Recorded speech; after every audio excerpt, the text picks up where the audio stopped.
चल recording started है चलो. So good afternoon dear students and welcome to our lecture of practice batch. और मैं स्टार्ट करने वाली हूँ अभी कुछ प्रॉब्लम सॉल्विंग. अब जब मैं प्रॉब्लम सॉल्विंग कर रही हूँ, ये जो कुछ क्वेश्चंस है ये ऑलरेडी अर्लियर लेक्चर में हो चुके हैं, जो मेरे लाइव लेक्चर्स होते हैं. जैसे मिथुन वाला सवाल हमने ऑलरेडी कर लिया है, वहाँ पे मिथुन वाला सवाल हो गया था, अग्रवाल वाला सवाल हो गया था, शर्मा जी वाला क्वेश्चन आपको मैंने होमवर्क के लिए मतलब डिस्कस कर दिया था, होमवर्क के लिए काइंड ऑफ बोला था. अगर आपको शर्मा जी वाले का आंसर चाहिए तो मैं आपको एंड में बता दूंगी, मुझे बता देना एक बार. तो मैं शर्मा जी वैसे मेरे आपके डिस्कस करके हो गए थे. जो आपकी सारी क्वेरीज है मैं ऑनलाइन अभी टेलीग्राम ग्रुप पे चैटिंग देखूंगी, right. So I hope all my GD students also watching it. जिन्होंने लाइव बैच लिया आई होप आप भी लेक्चर अच्छे से देख रहे हैं. अब देखो क्वेश्चन 4 भी जो एक्स्ट्रा क्वेश्चन है हमने कर दिया था. अब यहाँ से स्टार्ट होता है क्वेश्चन नंबर 5. दो बार कैसे करेंगे स्टॉक इन ट्रेड का कन्वर्जन.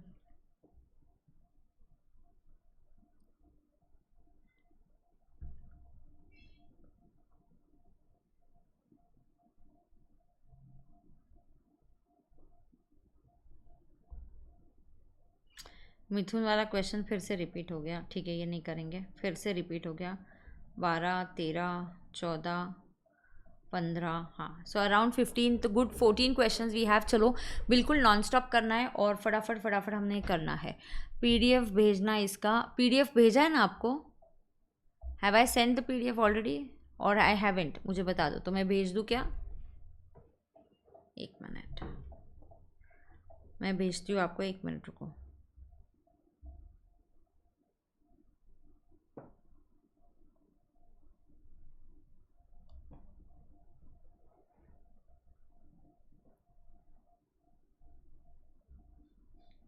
भेजूँ क्या. पीडीएफ आपके पास नहीं है.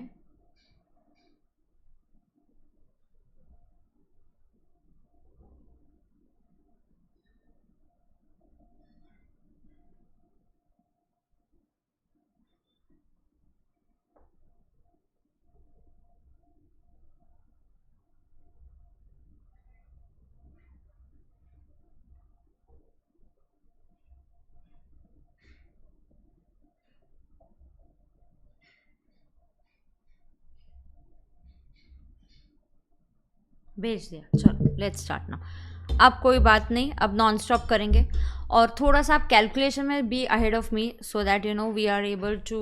या आ गया. ओके है मैम. ठीक है ठीक है, मैं उसमें ही टाइम दे रही थी. चलो let's start now. I will start with the questions. Let's stay focus now. Come on. अब हम करते हैं क्वेश्चन नंबर 5. 4 तक मैंने डिस्कस कर दिया था. शर्मा वाला क्वेश्चन होमवर्क के लिए था, उसका आंसर चाहिए तो मैं आपके साथ डिस्कस कर दूंगी, मुझे कोई प्रॉब्लम नहीं है. Now let us go ahead with question number 5. ये आता है ना कुछ स्पेशल केसेस जो मैंने उस दिन के लेक्चर में कवर किए, यहाँ पे मैं कुछ स्पेशल केसेस ले रही हूँ. आज मैंने गूगल फॉर्म भेजा है आपको आपके प्रैक्टिस ग्रुप पे कि अगर कोई बच्चा है जिसको ये करना है, आपको रेगुलर बैच के प्रैक्टिस बैच के लेक्चर्स चाहिए, तो you just have to fill that Google form even if these lectures are taken afterwards by September Jan 26. अगर आपको लगता है कि कैपिटल गेन्स हमें और डिटेल में चाहिए और पढ़ना है तो आप वो गूगल फॉर्म भर सकते हो. फिर आपको वो QR कोड, आपको रियो प्लेयर के लेक्चर्स, आपको इनक्रिप्टेड लेक्चर्स मिल जाएंगे, आप वो लेक्चर्स देख सकते हैं. बराबर है क्या. यस. नहीं तो आपको वैसा नहीं करना है. आपके पास मेरी रामबाण है, बुक है, और आपको उस बुक से रिलेटेड, आपके पास बुक है तो बुक में कैपिटल गेन्स के सारे क्वेश्चंस है. तो जो कैपिटल गेन्स के क्वेश्चंस है वहाँ के आंसर्स जो मैंने बैच में सॉल्व करवाए, वो QR कोड, ये जो मेरी फाइल है ना मैं लिखती हूँ, वो मैंने QR कोड में आप के फॉर्म में आप उसको स्कैन करेंगे तो आपको उसकी PDF फाइल मिल जाएगी. So either of these options you can take. You can either watch the lectures, you feel no I need additional practice, तो एडिशनल प्रैक्टिस और उसके आंसर्स भी मैंने आपको दे दिए हैं. बराबर है. तो आई थिंक जो जो मैंने बोला था आज सब आपको काम दे दिया है. अब 5 और 6 looks very similar, but ठीक है, we'll do it because it's there now. Mr. A converts his capital asset acquired for a property for an amount of 50,000 in June 2004 into stock in trade in the month of November 24. The fair market value of the asset as on the date of conversion is 4,50,000. The stock in trade was sold for an amount of 6,50,000 in the month of September 24. Now what will be the tax treatment. Now let me tell you, this is both 5 and 6 are on conversion. So this is conversion of capital asset into stock in trade. तो यहाँ पे मैं capital gains के जो problems है उसके solution अभी देती हूँ आपको, तो फटाफट ध्यान से सुन लेंगे, ठीक है।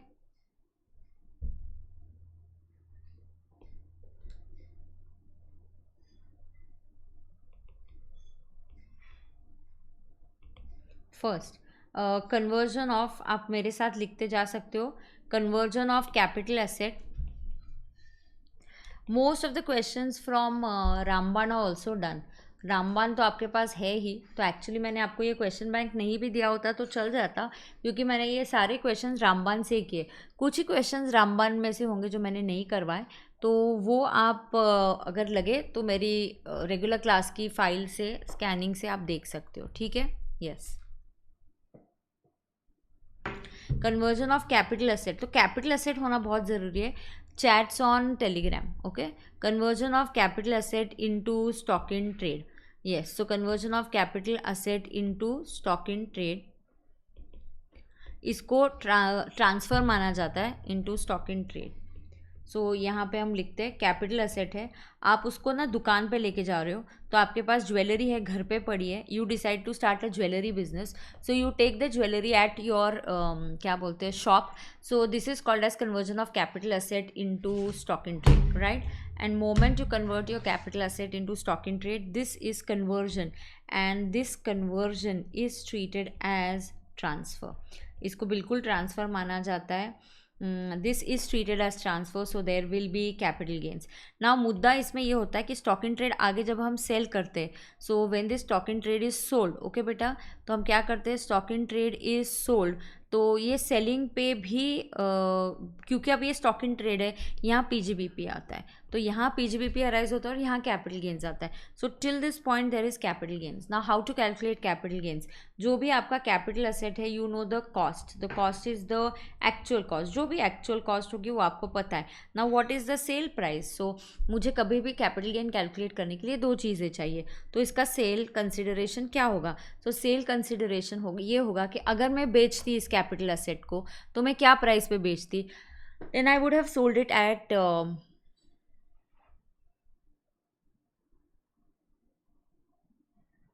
हाँ हाँ, मैं कैपिटल गेन्स के अभी प्रॉब्लम्स करा रही हूँ, तो थ्रू प्रॉब्लम्स मैं आपको बचे हुए स्पेशल केसेस और जो भी है कवर कर दूंगी, ठीक है।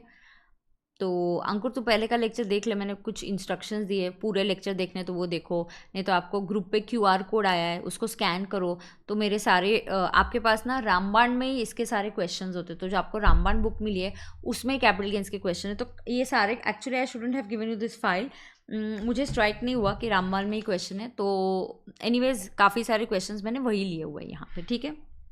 अब देखो, सो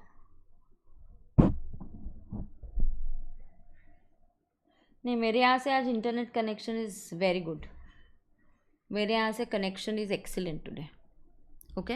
हाँ, सो एक्चुअल कॉस्ट, अब सेल कंसिडरेशन क्या होता है, अगर हम बेचते तो we would have taken FMV, we would have taken FMV as on the date of conversion, तो हम लेते हैं as on the date of conversion, so we would have taken the FMV as on the date of conversion. समझ में आ रहा है क्या आपको, यस समझ में आ रहा है क्या, हाँ।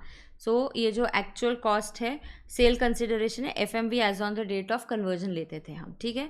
और यहाँ पे जब स्टॉक इन ट्रेड सेल होता है तो बिजनेस इनकम कैलकुलेट किया जाता है, और बेटा बिजनेस इनकम कैसे कैलकुलेट होता है, business income is equal to your selling price minus cost, तो मैंने तो ये ख़रीदा ही नहीं, मैं तो घर से लेके आई, तो यहाँ पे जब सेलिंग प्राइस माइनस कॉस्ट निकालते हैं तो ये जो कॉस्ट होता है, this cost is also taken as the FMV as on the date of conversion, तो ये जो कॉस्ट है ये भी हम क्या लेते हैं, we consider it as FMV as on the date of conversion, FMV as on the date of conversion, बराबर है क्या, yes. So let us understand with the help of question.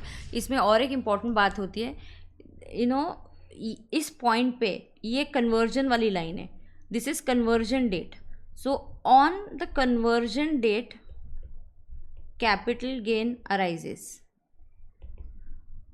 But it is taxed when stock in trade is sold.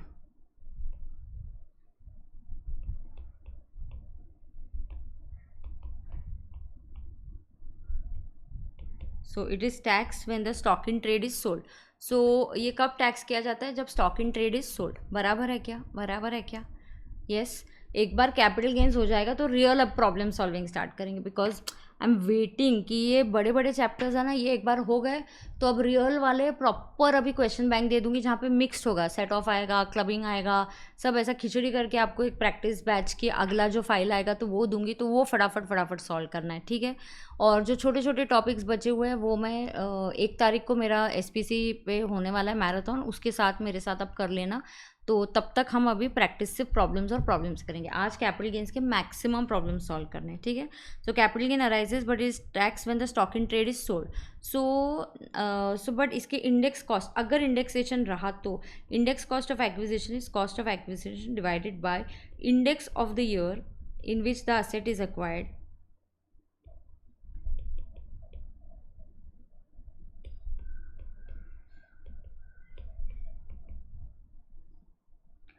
multiplied by index of the year in which the asset is transferred. और transfer की meaning है conversion. तो conversion 4-5 साल पहले हो गया, मतलब आप ये असेट शॉप में 4 साल पहले ले गए, लेकिन आप बेचते हो 4 साल के बाद. मतलब आप शॉप में लेके गए आज, लेकिन सेल हुआ 4 साल बाद, तो कैपिटल गेन भी 4 साल बाद ही अराइज होगा. सो it is tax in the year in which stock in trade is sold. But index लेते वक्त हम पूरा पहले कन्वर्जन जिस दिन हुआ उसका ही लेते हैं. So index of the year in which asset is converted is transferred. और ट्रांसफ़र की मीनिंग यहाँ होती है कन्वर्जन वाले के लिए लेते हैं. तो ये बहुत इंपॉर्टेंट है. तो अब इसके बेसिस पे let us look at the question. I am doing question number 5. Mister A converts now. यहाँ पे हम नोट करेंगे, थोड़ा फास्ट करेंगे. जो स्टॉक इन ट्रेड है, stock in trade was sold in September 24. September 24 मतलब PY 24-25 मतलब AY 25-26. Is that clear? So stock in trade was sold in September 25. If it is sold in September 25 means it simply means PY 25-26. बराबर है. So AY PY okay. So AY 25-26 में capital gain भी आएगा और business income भी आएगा. So यहाँ पे लिखते हैं कैपिटल गेन्स. कैपिटल असेट जो है वो आपने बेचा. Capital asset was acquired. So जो कैपिटल असेट है आपने 2004 जून में ख़रीदा और इसका आपने कन्वर्जन किया in November 24. So anyhow this is going to be long term only. So ये लॉन्ग टर्म असेट है बिल्कुल. अब इसका जो सेल कंसिडरेशन है, मैंने एक्चुअली बेचा तो नहीं, मैं शॉप में ही लेके गई, but we take it as the FMV as on the date. फटाफट लिखो, as on the date of conversion. तो मेरा FMV as on the date of conversion is 4,50,000. Is 4,50,000. बराबर है. यस. सो FMV लेस इसका ट्रांसफ़र वाली डेट November 24 है. सो ये कन्वर्जन की डेट है November 24. This is after, this that is after 23rd July 24. So there will be no indexation. I will seriously I will not take conversion. I will directly take cost of acquisition. So जो cost of acquisition I had bought this for 80,000. So I will not get indexation का benefit. Indexation का benefit is not there after 23rd July 2024. Is that no 80 नहीं है, sorry 80 मैंने दूसरे question का ले लिया. I am looking at question 50,000 है, ठीक है. सो इधर ये कॉस्ट है 50,000. सो this is your less cost of improvement. कुछ नहीं दिया. एक्सपेंसेस ऑन ट्रांसफ़र है क्या, आप लोग बोलो मुझे, तो ना टाइम सेव हो जाता है, फटाफट हो जाता है. So you have a long term capital gain of 4 lakhs. और उसी साल में आपने बिजनेस इनकम भी आना है. So you will also have PGBP income. And what will be your PGBP income sold for. So you sold this asset for 6,50,000 less cost. और जो कॉस्ट है वो है, it's like a relay race. It's like FMV है. Cost 4.5 lakh है. Cost is the FMV. So 4,50,000. तो ये आया 2 लाख. तो it's like a relay race. ये PGBP 2 लाख है और कैपिटल गेन 4 लाख है. तो रिले रेस कैसा है, आपने ख़रीदा था 50,000 में, 50,000 से ये हुआ 4.5 तक. ये FMV है, यहाँ तक कौन भागेगा? कैपिटल गेन्स भागेगा। सो 4 लाख इज़ कैपिटल गेन्स, और 4.5 लाख से आगे 6.5 लाख तक अब ये स्टॉक इन ट्रेड बन गया है। और जब भी आप स्टॉक इन ट्रेड बेचते हो कैपिटल गेन नहीं आता है, बिजनेस इनकम आता है। तो यहाँ कौन भागेगा? तो कैपिटल गेन PGBP को अपना वो बैटन पास करेगा कि देख भाई FMV तक मैं भाग लिया, इसके आगे का काम तू कर ले। तो ये जो 2 लाख है this will be business income, and ये जो 4 लाख है this will be capital gain. So I think this is quite clear, this is quite clear. Now I will come to the next question. Question number 6 is again on same concept. फटाफट से solve कर लेते हैं, फटाफट से solve कर लेते हैं, बराबर है या 4 और 2। GTI कहाँ से आया? 7 लाख। GTI नहीं पूछा है। Ma'am how is sale date before conversion? What sale date? Check correction करूँ क्या? ओ सो एक काम करते हैं ना, उसको करेक्शन कर देते हैं। मॉडल का क्वेश्चन होगा, कुछ गड़बड़ हो गई रहेगी, 1 मिनट। सो हम लोग करेक्शन कर देते हैं ना। हाँ, तो यहाँ पे हम दिसंबर डाल देते हैं, या आप दिसंबर 24 कर दो, Jan 25 कर दो, जो भी कर दो, बराबर है। Yes, point taken. अब आरव वाला क्वेश्चन करते हैं। Aarav converted his plot of land. Anybody having any doubt you can ask. It's a practice batch. Now we have to focus on practising. आज से हम क्या करने वाले हैं? सिर्फ प्रैक्टिस करने वाले हैं। So Arav converts his plot of land purchased in July 2005 for 80,000 into stock in trade on 31st March 24. The fair market value as on 31st March 24 was rupees 3 lakhs. So 2005 का यहाँ पे आया 2024। yes no कुछ तो एक Thums up देते जाओ आप एक एक क्वेश्चन के बाद, तो I know we are okay. The stock in trade was sold for 3,25,000 in the month of January 25. Find out the taxable income if any and under which head and for which AY. Now here this is very important. तो आरव ने अपना plot of land convert किया है। Yes.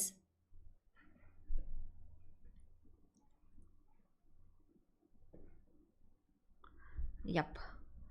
Okay okay okay. Notebook में ही है क्या? नहीं, question bank में ही मैं कर रही हूँ। ओके ठीक है। अगला क्वेश्चन, चलो क्वेश्चन नंबर कौन सा है बेटा अभी अपना? What is our question number? Can you just tell me now? Yes, हाँ, एक हाथ किसी ने ऐसे थम्स अप दे दिया ना, तो आई एम ऑल्सो क्लियर कि fine, everything is going on good. चलो अब आरव वाला क्वेश्चन करते हैं, क्वेश्चन 6 ना। आरव ने क्या किया? प्लॉट ऑफ लैंड है, चलो फास्ट करेंगे।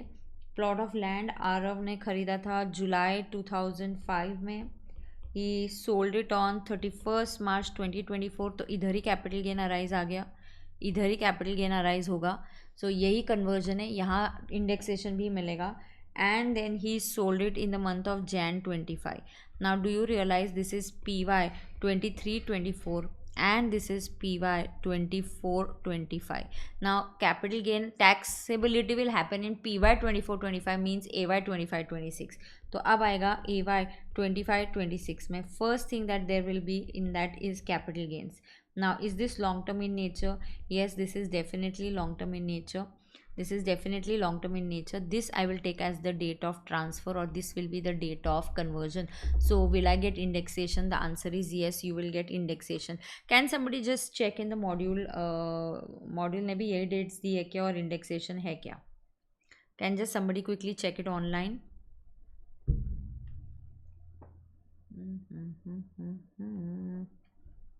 Capital gains.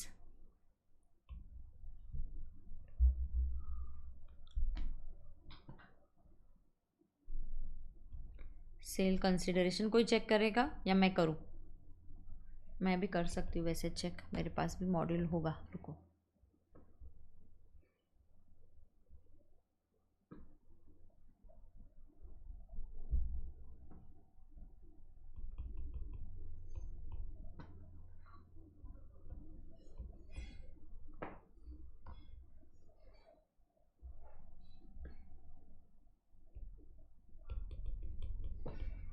आपने क्या प्राइस में ख़रीदा था? 80। मस्त बुक आहे ना बाहेर, एक पुस्तक जाड आहे येलो कलरचं, ते द्या मला।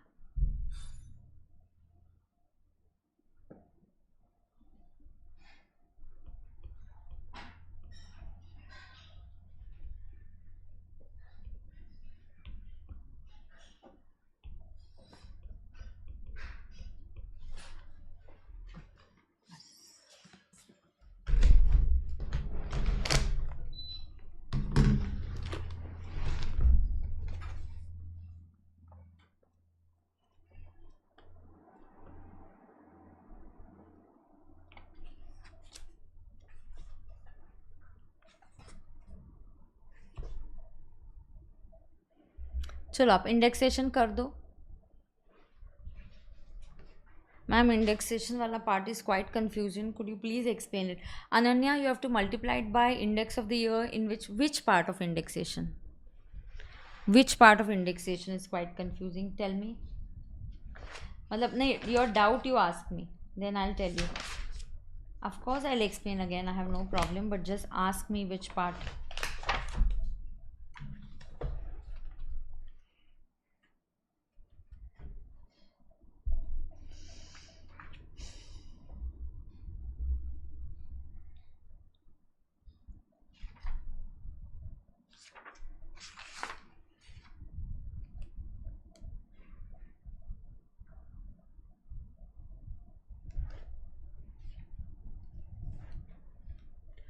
When to do indexation and when not to do indexation. When, अरे ये मैंने प्रिंट करवा के लिए models. When to do indexation and when not to do. Tell Ananya, tell Ananya कब इंडेक्सेशन करना और कब इंडेक्सेशन नहीं करना है. क्या आप बता सकते हो क्या?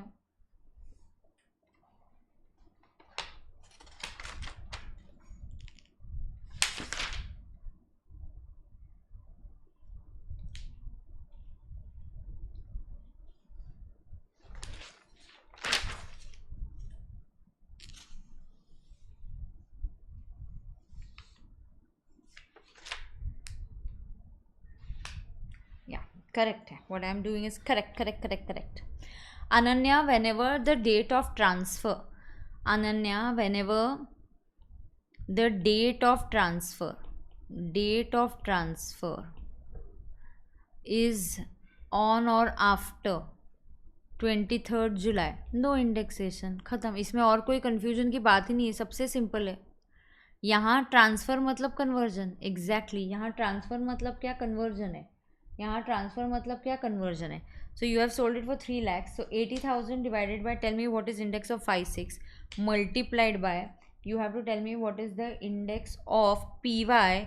आपको कब हुआ? यहाँ ट्रांसफ़र हुआ. ट्रांसफ़र कब हुआ? ये. So you have to take index of PY 23, 24. अब यहाँ ट्रांसफ़र कब हुआ? ये ट्रांसफ़र की डेट 31 मार्च 24 है. सो कन्वर्जन माने transfer. So is this date before 23rd July? Yes. So whenever the conversion या transfer of capital gain happens before 23rd July, you have to do indexation. Yes, exactly. यहाँ conversion की date is transfer. Exactly. So this index is going to be how much? It is going to be, answer is tallying with the model. Correct है. अपन जो कर रहे हैं वो correct है. 348. Modules काफ़ी लेट है ना इस बार. 348. चलो, तो ये इंडेक्स कॉस्ट कितना आ रहा है? 2,46,372. And this is 100 and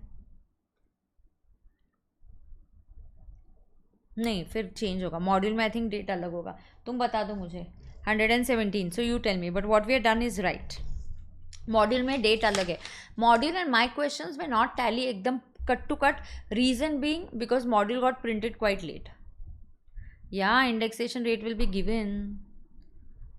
it will be given of course given. So बताओ, ये करने के बाद you will get LTCG, long term capital gain कितना आएगा. मैम बट इमूवेबल प्रॉपर्टी पर तो आफ्टर भी कर सकते हैं ना. नहीं श्रेय, नहीं कर सकते. तूने मैंने लेक्चर नहीं किया क्या? इमूवेबल प्रॉपर्टी में आफ्टर कब कर सकते हैं? सिर्फ टैक्स कैलकुलेशन के लिए. कॉम्प्यूटेशन के लिए तो कभी करना ही नहीं है ना. Only for tax calculation options you can do. ठीक है. कितना मैंने वो के वाला क्वेश्चन किया? तूने लेक्चर अटेंड किया कि नहीं मुझे बोलो, नहीं तो मैं फिर से वो पार्ट एक्सप्लेन करूँगी.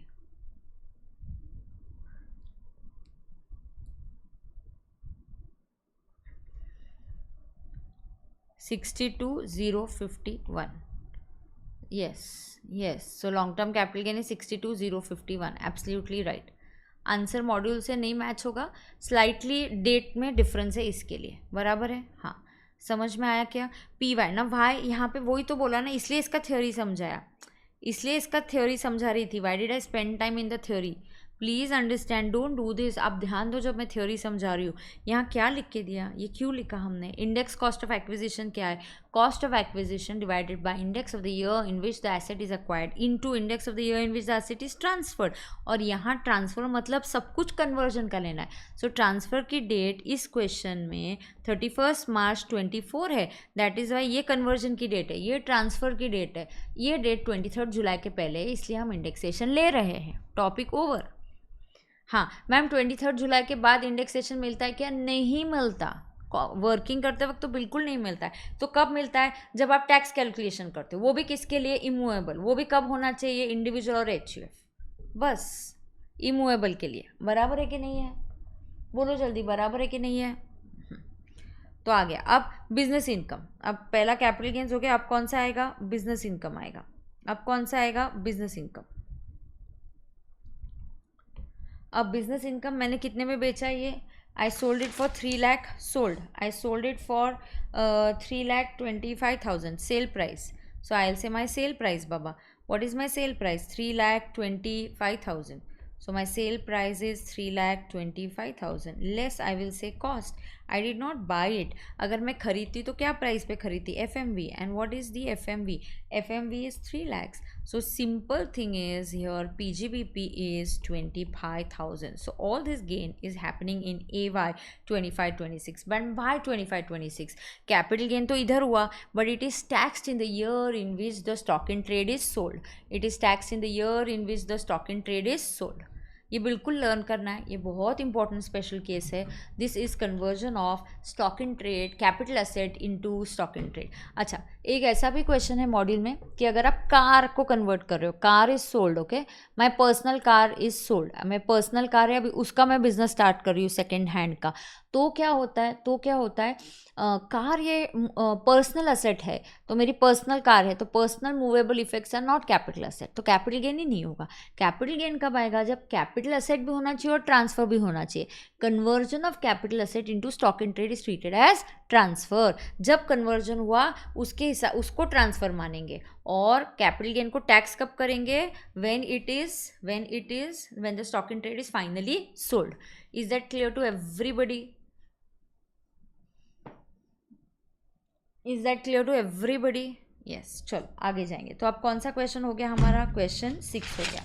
तो मॉड्यूल के आंसर से हम उसको मैच कर दिए. थोड़ा सा उधर डेट का फ़र्क है, बट लॉजिकली ऐसा ही है हमारा, कोई प्रॉब्लम नहीं है. वही है. क्वेश्चन नंबर 7 आ गया. देखो क्वेश्चन नंबर 7 उसी पे आ गया. यहीं पे सॉल्व करूँगी ना. A is the owner of car. On 1 April 24 he starts a business of motor cars. अब उसने कार का बिजनेस चालू कर दिया, मतलब कैपिटल कार को वो स्टॉक इन ट्रेड में कन्वर्ट कर रहा है. But owner of a car, now he treats the above car as a stock in trade of his new business. He sells the same car on 31 March. He gets a profit of 1 lakh. Car बेचने पर उसको 1 लाख का profit हुआ. ठीक है. इस question में एक बार टैक्सेबिलिटी वाला पार्ट करवा दीजिए ना. नहीं, यहाँ नहीं कराऊंगी. तुझे टैक्सेबिलिटी वाले में डाउट है तो मैं वहाँ पे करवा के दे दूंगी. ठीक है, ठीक है. इसमें तो ऑप्शन ही नहीं है, इसमें वो वाला पार्ट करके फ़ायदा ही नहीं है, क्योंकि ये 23 जुलाई के पहले है. टैक्सेबिलिटी वाला का पार्ट करने में कहाँ मज़ा है? 23 जुलाई के बाद है तो तुमको टैक्सेबिलिटी में ऑप्शन है ना. श्रेय मुझे सिर्फ बता, तूने लेक्चर देखा है कि नहीं देखा है पहले के 2? वो बहुत इंपॉर्टेंट है. हाँ, अब देखो डिस्कस द टैक्स इम्प्लीकेशन. यहाँ पे there is no capital gains, तो आंसर है देयर इज़ नो. मुझे तेरा डाउट समझ में आ गया, तू चिंता मत कर. सिर्फ मैं वो पार्ट तेरे को एंड में कवर करती हूँ. There is no capital gains. There is no capital gains. ठीक है, 1 सेकंड रुको ज़रा.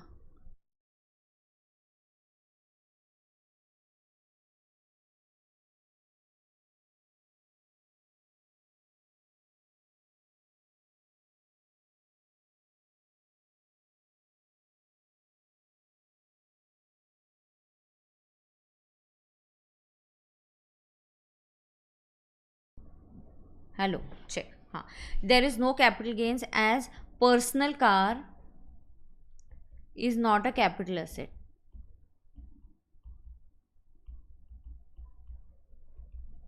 And there will be only PGBP.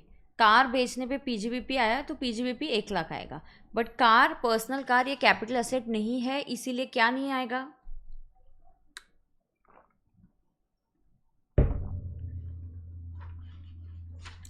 बराबर है कि नहीं, बराबर है कि नहीं, बोलो मुझे। किसी को कोई प्रॉब्लम है क्या?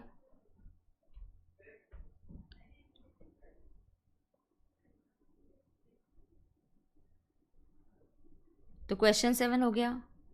मैम क्वेश्चन 6 दिखाना, क्वेश्चन देखना है कि उसका आंसर देखना है। कपिल क्या देखना है? अब ये क्वेश्चन है स्लम सेल में, स्लम सेल। चलो स्लम सेल करूँ, फटाफट फटाफट करेंगे। कोई बात नहीं है श्रेय, अमेंडमेंट वाले पार्ट में डाउट है, मैं कराती हूँ ना क्लियर, डोंट वरी, मैं कराती हूँ। देख तुझे क्या डाउट आ रहा है, मैं बोलती हूँ तुझे।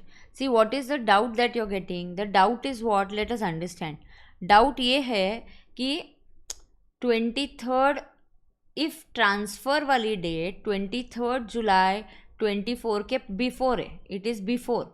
So if your transfer is taking place when the transfer is taking place before 23rd July 2024, then इस केस में क्या होने वाला है, there is indexation। तो आप इंडेक्सेशन लेने वाले हो, तो आप क्या करने वाले हो, इंडेक्सेशन लेने वाले हो। ये एक बात हो गई।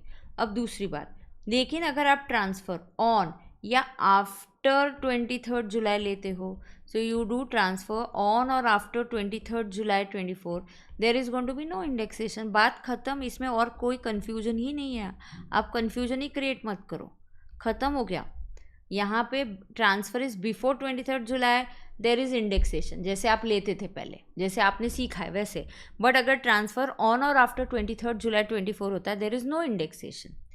हाउएवर, तुम्हारा जो हाउएवर तुम चिल्ला चिल्ला के बोलते हो, however only for tax calculations, only for tax calculation, not for even computing capital gains, only for tax calculation, that too only for immovable property। Tax calculation के लिए immovable property sold by individual and HUF, and ये sale कब होता है, on और after 23rd July. So sold on और after 23rd July and purchased before 23rd July. So you have purchased before 23rd July, you will get a option of doing tax calculation दो बार। आप एक बार tax calculate करोगे on gain, अब ये जो gain निकालोगे, ये जो गेन होगा ये आप विद इंडेक्सेशन निकालोगे। दूसरा आप टैक्स कैलकुलेट करोगे ऑन गेन, अब ये जो गेन आप निकालोगे ये गेन होगा, ये विदाउट इंडेक्सेशन होगा। Is that clear to everybody? Simple, only for जहाँ पे टैक्स आता है ना, इंडिया के बाद जहाँ टैक्स आता है उधर नोट आएगा, ऊपर का कुछ भी चेंज नहीं होगा, ऊपर का कुछ भी चेंज नहीं होगा। सो आपको सिंपल ट्रांसफ़र की डेट देखनी है। समझ में आया है क्या? आपको समझ में आया है क्या? श्रेय देख, अभी समझ में आया आपको? अगर ये कन्फ्यूजन लग रहा है तो प्लीज़ ये अच्छे से आप नोट कर लीजिए, so that there is no confusion at all. Clear है? Now I will show you the answer. Yes, I will show you the answer. Shiva, Sarthak, सब क्वेश्चन लिए मैंने। चलो अब किसको आंसर देखना है, वो ये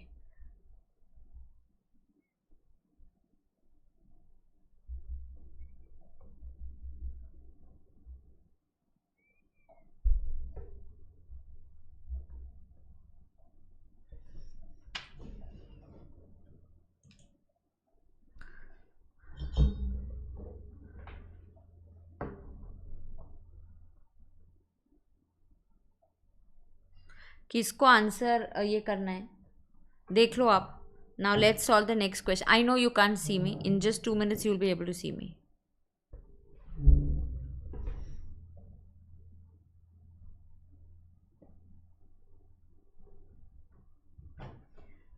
मैम लोग दे देना।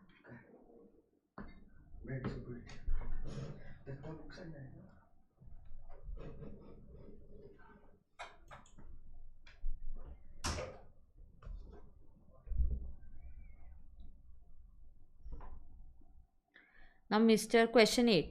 Mr. A is a proprietor of Akash Enterprises having 2 units. So, answer देख लिया. I will go ahead now. Yes, now mister A is a proprietor of Akash enterprises having 2 units. He has transferred. Now फटाफट कर लो. जिनको लग रहा है कि नहीं मैम ये लेक्चर मैं ऐसे ही I try the answers on my own, मैं सोल्यूशन देखूंगी बाद में आपका लेक्चर देखूंगी, मेरा टाइम सेव होगा, वैसा भी चलेगा, मुझे कोई प्रॉब्लम नहीं है. Okay, now Mr. Akash is a proprietor of Akash Enterprises having 2 units. He transferred on 1st April 24 his unit 1 by slum sale for a total consideration of 25 lakhs. So यहाँ पे unit 1 का slum sale हुआ. Entire unit has been transferred. The fair market value of the unit was 30 lakhs. So what is the fair market value of the unit? It is 30 lakhs. बराबर है क्या? So fair market value of the unit is 30 lakhs. Now the expenses incurred for the transfer is 28,000. The balance sheet as on 31st March 24 is as follows. So unit 1 के assets total और assets बताए हैं और यहाँ पे liability है, ये liability है और assets unit 1 और unit 2 के बताए गए. बराबर है क्या? किसी को कोई प्रॉब्लम है क्या? चेक करो if anybody has any problem. So I will teach you how to do this slum sale. बराबर.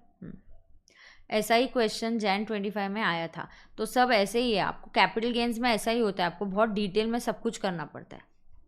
क्लास कितने बजे तक रहेगा? 6 बजे तक तो क्लास रहेगा ना. अब देखो यहाँ पे बोला है revaluation reserve is created by revising upward value of building. ना थोड़ा सा चेंज करके आ सकता है बट कैपिटल गेन्स में ये हर एक स्पेशल केस इंपॉर्टेंट है. स्टॉक इंपॉर्टेंट है. यहाँ अगर कंपलसरी एक्विजिशन नहीं हुआ रहेगा तो वो मैं आपको क्वेश्चन वो भी करा दूंगी. इस क्वेश्चन बैंक में अगर मुझे लगा कुछ कम है तो एडिशनल कुछ कराना है तो वो भी करा दूंगी.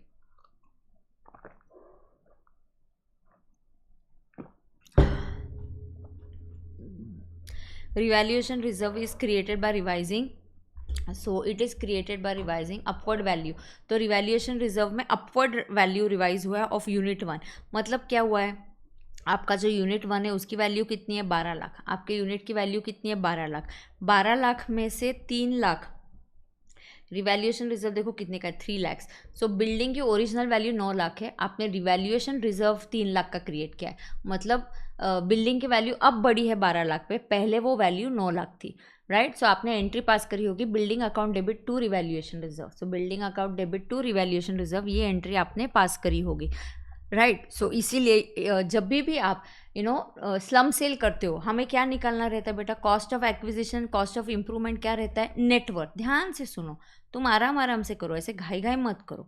सो cost of acquisition and cost of improvement क्या होता है? नेटवर्थ. नेटवर्थ क्या होता है? हमें कॉस्ट निकालनी है. सो कॉस्ट में रिवैल्यूड फिगर क्यों चाहिए? आज की फिगर नहीं चाहिए मुझे, मैंने जो प्राइस में खरीदी मुझे खरीदी थी वही चाहिए.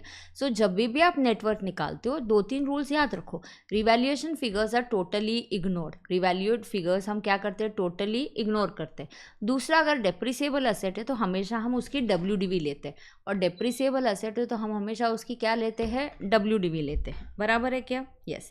सो and next in the question they have said no individual value of the asset is given. तो मतलब ये स्लम सेल हो रहा है. Other assets of Unit 1 include patents acquired on 1st July 22 for 50,000 on which no depreciation was charged. Okay, now we will charge depreciation. Compute capital gains for assessment year 25-26. अब slum sale एक ऐसा concept है जिसको 23 जुलाई के पहले भी indexation होता ही नहीं था. सो ना इसको पहले इंडेक्सेशन होता था ना अब इसको इंडेक्सेशन मिलेगा. बराबर है क्या? तो इसको कभी भी इंडेक्सेशन होता ही नहीं था. करेक्ट. तो पहले भी हमने ऐसे ही पढ़ा था, इसमें इंडेक्सेशन का बेनिफिट है ही नहीं. Now we will compute capital gain. क्या बेच रहे हो आप? यूनिट 1 का पूरा बिजनेस ही बेच रहे हो. So I am selling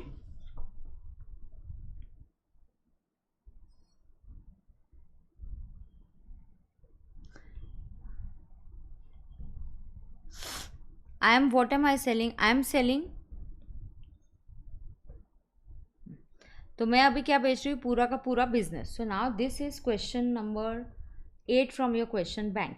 this is that Akash वाला question that we are doing. तो ये है क्वेश्चन नंबर 8. यहाँ पे लिखेंगे this is slum sale. Slum sale and फिर आप लिखो slum sale does not gate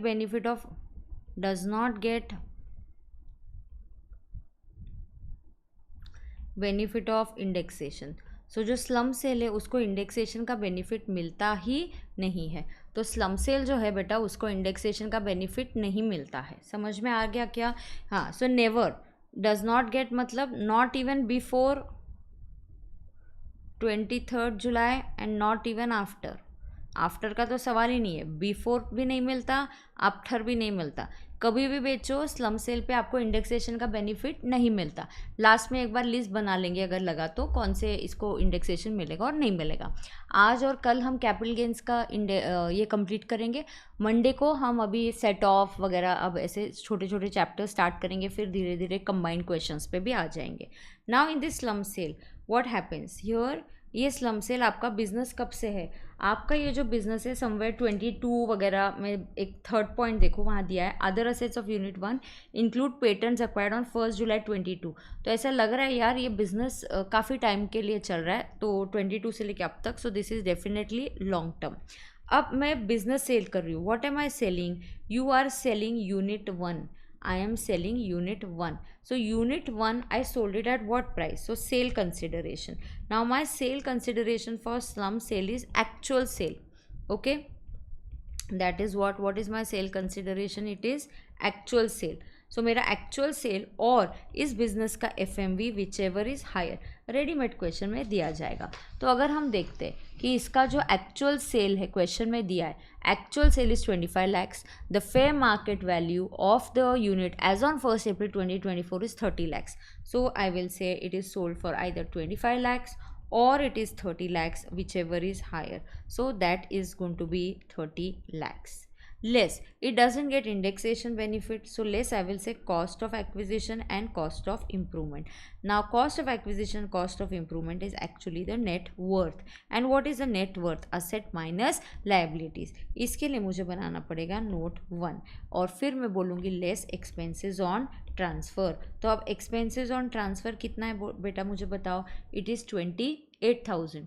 expenses on transfer question में दिया, इट इज़ 28,000। तो ये जो है मैं लेस करूँगी। अब जो आएगा this is my long term capital gain. अब मेरा काम है नोट 1 बनाना। अब मेरा काम क्या है बताओ मुझे, नोट 1 बनाना। अब मैं क्या बनाऊँगी, नोट 1।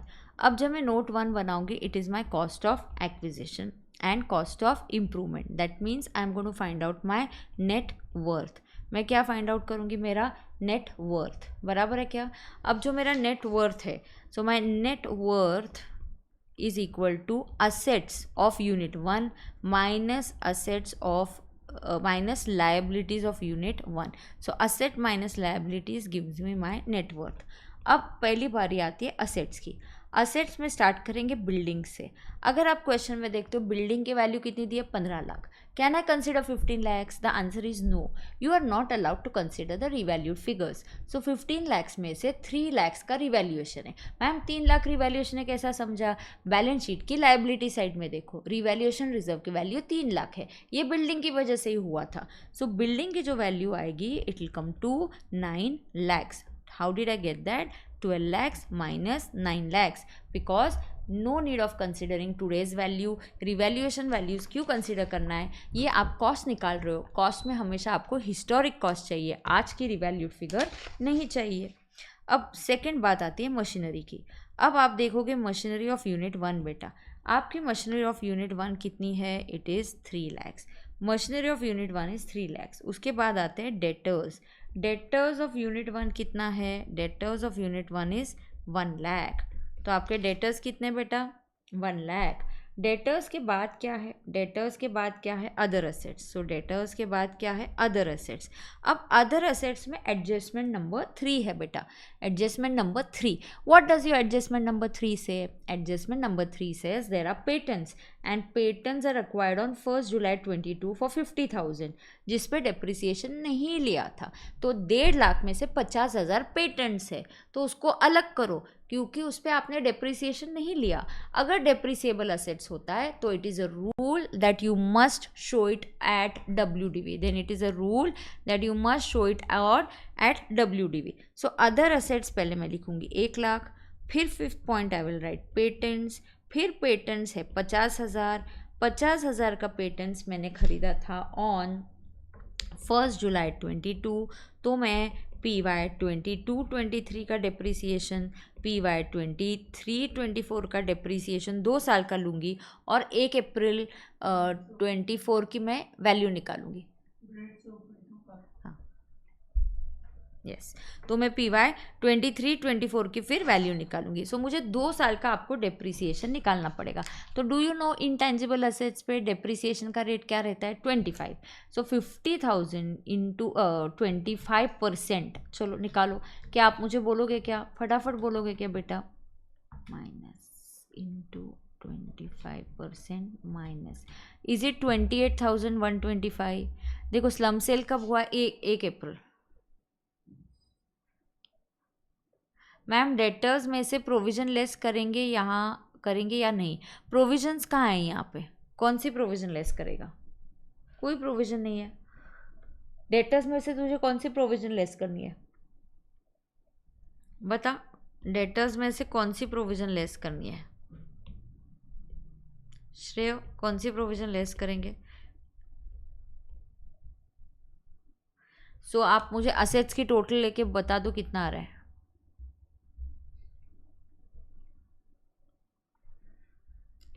फिर अब मैं निकालती हूँ लायबिलिटीज़.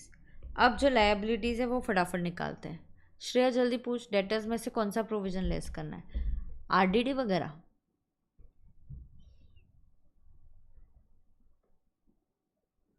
फिर से क्या बताओ? पेटेंट 2 साल का डेप्रिसिएशन आएगा. पेटेंट को बिना डेप्रिसिएशन के किया है निरुपमा. पेटेंट्स को बिना डेप्रिसिएशन के किया गया है. सो ये आपका 50,000 है. 1 जुलाई 22 को खरीदा. 9 मंथ्स डेप्रिसिएशन माइनस करेंगे क्या? अवनी 9 मंथ्स कहाँ होता है? इनकम टैक्स में 9 मंथ्स आता है क्या डेप्रिसिएशन? वो अकाउंट्स में होता है ना. इनकम टैक्स में कहाँ आता है?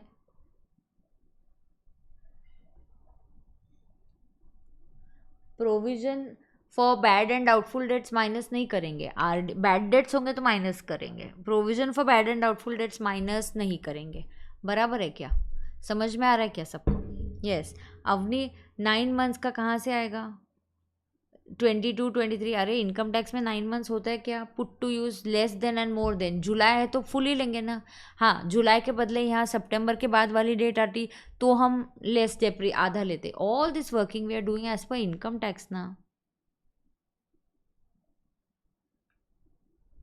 मैम रीवैल्यूड फिगर्स नहीं लेना तो क्यों पेटेंट पे डेप्रिसिएशन लेना? इट्स अ रूल कि depreciable assets are recorded at WDV. या depreciable assets are recorded at WDV. क्योंकि आज की वैल्यू ले रहे हैं ना, उस पर डेप्रिसिएशन हो के खर्चा क्लेम कर दिया ना तूने. 2 बार खर्चा कैसे क्लेम करेंगे? तूने डेप्रिसिएशन पे ऑलरेडी जब बुक्स बनाए रहेंगे पेटेंट पे बुक्स में डेप्रिसिएशन अलावेबल हो जाता है. हाँ डेप्रिसिएबल पे हम लोग डब्ल्यूडीवी इसलिए लेते हैं क्योंकि ऑलरेडी डेप्रिसिएशन की कॉस्ट अलाउ हो चुकी है अनन्या. यस अब लायबिलिटी निकालो. लायबिलिटीज़ में कैपिटल नहीं आता, रिवैल्यूएशन रिजर्व नहीं आता. Bank loan. बैंक लोन कितना आएगा? Bank loan 70%. तो 70% of 2 lakhs is 1,40,000. Bank loan के बाद ट्रेड क्रेडिटर्स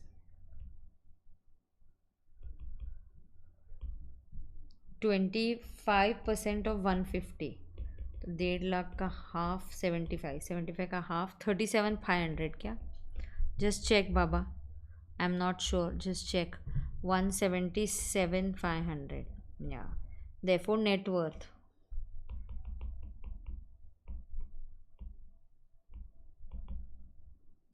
1428 125 minus 177,500.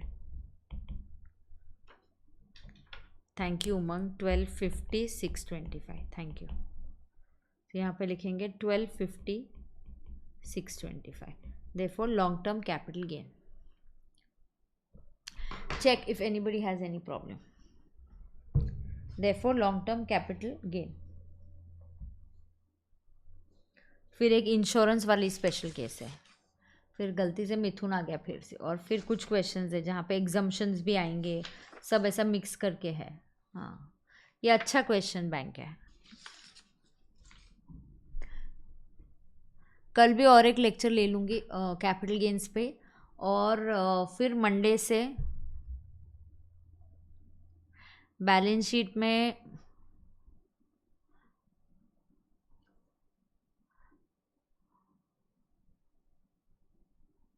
गुडविल होता तो ऐड नहीं करते, करते थे हम ऐड, ऐड करते थे।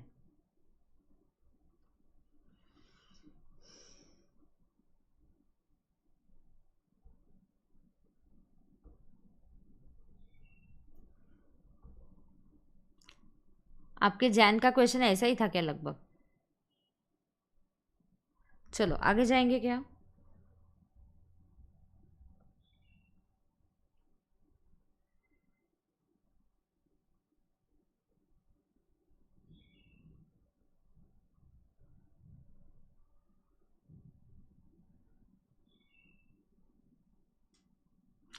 अदर इन्फॉर्मेशन में पॉइंट नंबर 2 का क्या मतलब है? कौन सी इन्फॉर्मेशन है?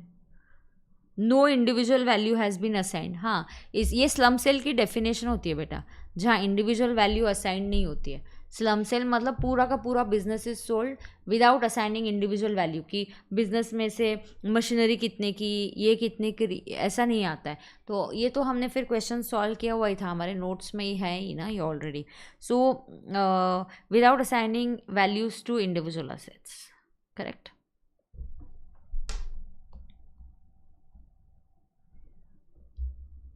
मशीनरी पे भी रिवैल्यूएशन था, बट वो नहीं लेना है,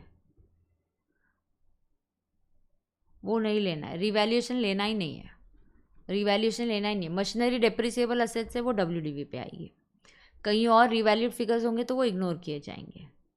बराबर है? Yes, anybody having any problem? Yes, so let's read question number 9. Let's read question number 9. So you all just read the question. I'll be back in 2 minutes. You all just read the question. मैं 2 minute में आती हूँ. You all just read the question and then we'll solve this. Okay?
Okay, now let us understand insurance में होता क्या है। Insurance ये जो स्पेशल केस है, मैं आगे हुआ वापस, इंश्योरेंस ये जो स्पेशल केस है यहाँ पे क्या होता है आप नोट कर लीजिएगा मेरे साथ नोटबुक में। ये देखिए स्पेशल केस ऑफ इंश्योरेंस।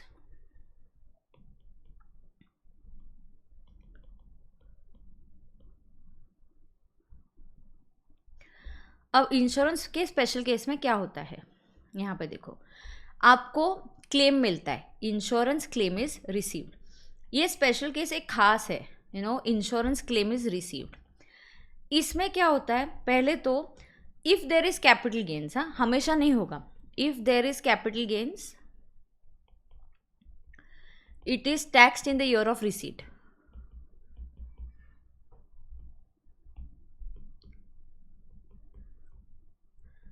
तो अगर कैपिटल गेन्स हुआ तो ये कब टैक्स होगा, that capital gains is tax in the year of receipt में टैक्स होता है। ठीक है, आप लोग हो क्या, ये इंश्योरेंस क्लेम पे था, नोट डाउन करो।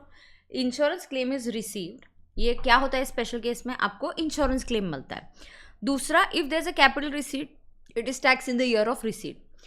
अब मैम इंश्योरेंस क्लेम कब कब मिलता है, now you get claim is received in 3 cases, claimed is received in 3 cases. Now what are these 3 cases, आपको क्लेम कब मिलता है, पहले आपको क्लेम मिलता है for stock in trade. So when you get a claim for stock in trade it gets covered under PGBP. वो कहाँ कंसिडर होना चाहिए, पीजीबीपी, करेक्ट। तो स्टॉक इन ट्रेड के लिए मिला तो इट गेट्स कवर्ड अंडर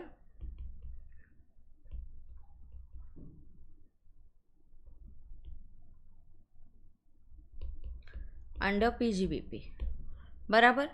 अगर आपको स्टॉक इन ट्रेड के लिए नहीं मिला, आपको किसके लिए मिला, फिक्स्ड असेट्स।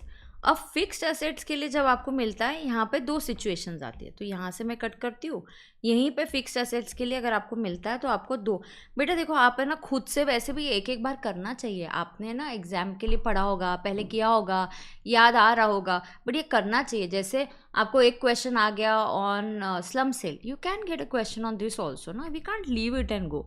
तो ये स्पेशल केसेस भी करना उतना ही ज़रूरी है। आप सिर्फ मेरे साथ वो पूरा थ्योरी आप कंप्लीट कर दो, रेसिडेंशियल स्टेटस कंप्लीट करो, complete set of, complete house property. तो एचपी के भी क्वेश्चंस में कंबाइन के साथ ही लेने की कोशिश करूँगी। तो मुझे पता है कौन से चैप्टर्स के कम लिए हैं, तो कहाँ मुझे फोकस ज़्यादा करना है, I will get that done, so don't worry. Now fixed assets में there are 4 reasons, so there are 4 reasons for destruction. तो आपका जो फिक्स असेट है वो क्या हो गया, डिस्ट्रॉय हो गया। तो इसके 4 रीजन्स है।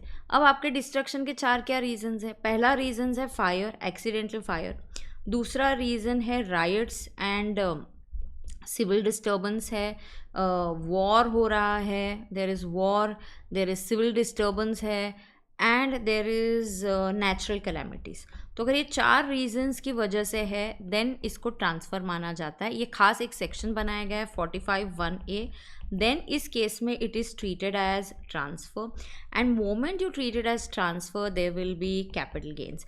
यहाँ पे भी आपको देखना है कि ये ट्रांसफ़र कब है, यहाँ पे ट्रांसफ़र कब होता है।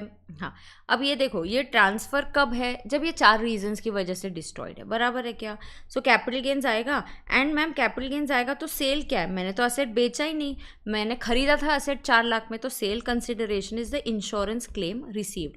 So whatever is the insurance claim received वो आपका सेल कंसिडरेशन है। So whatever is the insurance claim received वो आपका क्या है, सेल कंसिडरेशन है। अरे सही है ना, यस। तो what ever is the insurance claim receive वो आपका क्या होता है बेटा, सेल कंसिडरेशन होता है।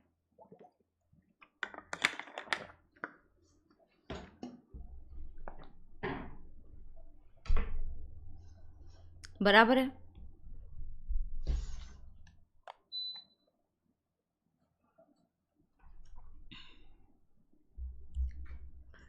So whatever is the sale consideration क्या है आपका, insurance claim that is received. Is that clear, yes.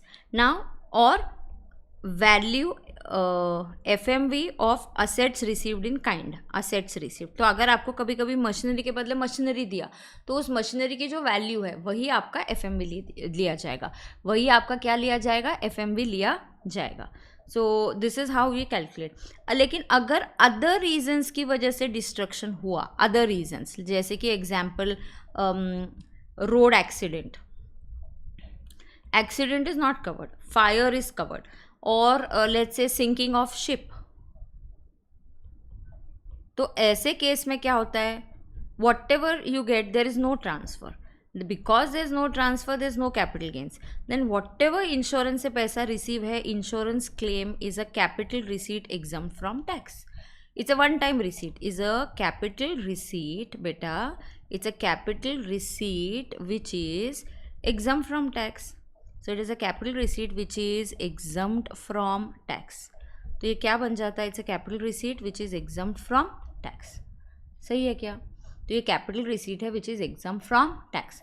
देखो किसी को कोई प्रॉब्लम है क्या? Anybody is having any problem over here? नहीं. तो फिर अब मैं सॉल्व करती हूँ कौन सा आपका क्वेश्चन नंबर 9 इसी पे बेस्ड है. तो अब मैं क्वेश्चन नंबर 9 आपको बताती हूँ. क्वेश्चन नंबर 9 अगर आपने पढ़ा तो वहाँ पे क्या दिया था आपको, स्टॉक के लिए, लॉस ऑफ स्टॉक के लिए 480 मिला. आपने क्वेश्चन पढ़ा, मैंने टाइम दिया था आपको क्वेश्चन पढ़ने के लिए ना. क्वेश्चन नंबर 9 में पहला स्टॉक के लिए, पहला है फॉर स्टॉक. ना what happened when it is for the stock, आपको इंश्योरेंस क्लेम कितना मिला. तो यहाँ पे बोलेंगे इंश्योरेंस क्लेम रिसीव्ड. तो कितना आपको क्लेम रिसीव हुआ, वी गॉट 4,80,000. लेकिन what is the value of the stock less value of the stock. Value of the stock आपका कितना था, आपका कितना स्टॉक लॉस हुआ इस फायर में. So you loss a stock of 6,50,000. Second line of the question, the value of stock lost और damage was 6,50,000. तो यहाँ कितना वैल्यू डैमेज हुआ है, 6,50,000. तो यहाँ जो वैल्यू डैमेज हुआ है इट इज़ 6,50,000. बराबर है. थर्ड पार्ट दिखाओ. ठीक है, देखो देखो देखो लिखो.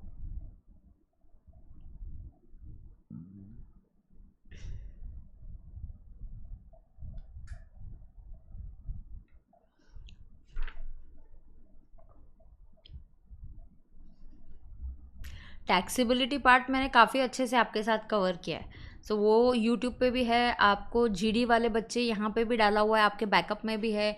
ये लेक्चर सफलता सीरीज़ के भी है, आपको बातों में से समझेगा मैंने ऐसे सफलता series, then you should know कि वो आपको वहाँ पे भी मिल जाएगा.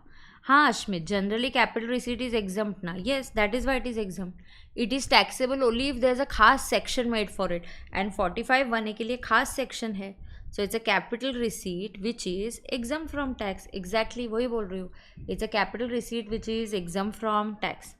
आज की सफलता सीरीज़ में सैलरी अपलोड हो गया है, सैलरी यहाँ पे भी बैकअप में अपलोड हो जाएगा. 17 to 7 वो वाला परक्विजिट आपको करना है तो आप देख लो एक बार, ठीक है. नहीं तो ये जो लॉस आएगा पीजीबीपी वाला, हाँ एचपी करना है, रेसिडेंशियल स्टेटस करना है, सैलरी का परक्विजिट करके रखना है. मैम याद आ रहा है, याद आ रहा है ऐसे नहीं बोलना. बहुत एग्ज़ाम ओरिएंटेड और प्रैक्टिस बैच में फ़र्क है. एग्ज़ाम ओरिएंटेड में रेगुलर क्लासेस का एडिटिंग किया है और स्पीड मैंने थोड़ा सा बढ़ा दिया, 1.2 कर दिया. और क्योंकि वैसे भी आप स्पीड बढ़ाते हो, और मैंने क्या किया वहाँ पे, आपका जो बीच में लिखने का टाइम है, ब्रेक का टाइम है, मोटिवेशन का टाइम है, उसको हम कट कर देते. तो उसको काफ़ी हमने अच्छे से, और कुछ प्रॉब्लम्स भी कम किए. बट थ्योरी वहाँ पे बहुत डिटेल में पढ़ाई जाती है, थ्योरी बहुत डिटेल में जैसे रेगुलर क्लास में पढ़ाती हूँ. सो इसलिए exam oriented I used to always suggest for people जिनकी कॉन्सेप्ट्स क्लियर नहीं है, and practice batches for people जिनके कॉन्सेप्ट्स क्लियर है बट हमें प्रॉब्लम सॉल्विंग से प्रैक्टिस चाहिए. अब जस्ट इमेजिन हमारे पास अच्छे खासे 10-12 दिन तो है ही स्ट्रेट.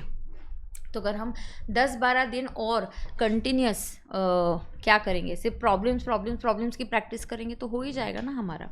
यस. अब देखो यहाँ पे पीजीबीपी में आपका कितना लॉस आएगा मुझे बता दो. अब सेकंड आपको क्या आ रहा है, देखो यहाँ पे सेकेंड केस में आपने क्या किया, you got some money towards damage of machinery. Then second machinery is a depreciable asset, correct. Then you got something for damage of gold chain and diamond ring. Gold chain and diamond ring is jewelry. Jewelry is also treated as capital asset, movable. It's a capital asset, no? So destruction किसकी वजह से हुआ, destruction due to fire, therefore transfer.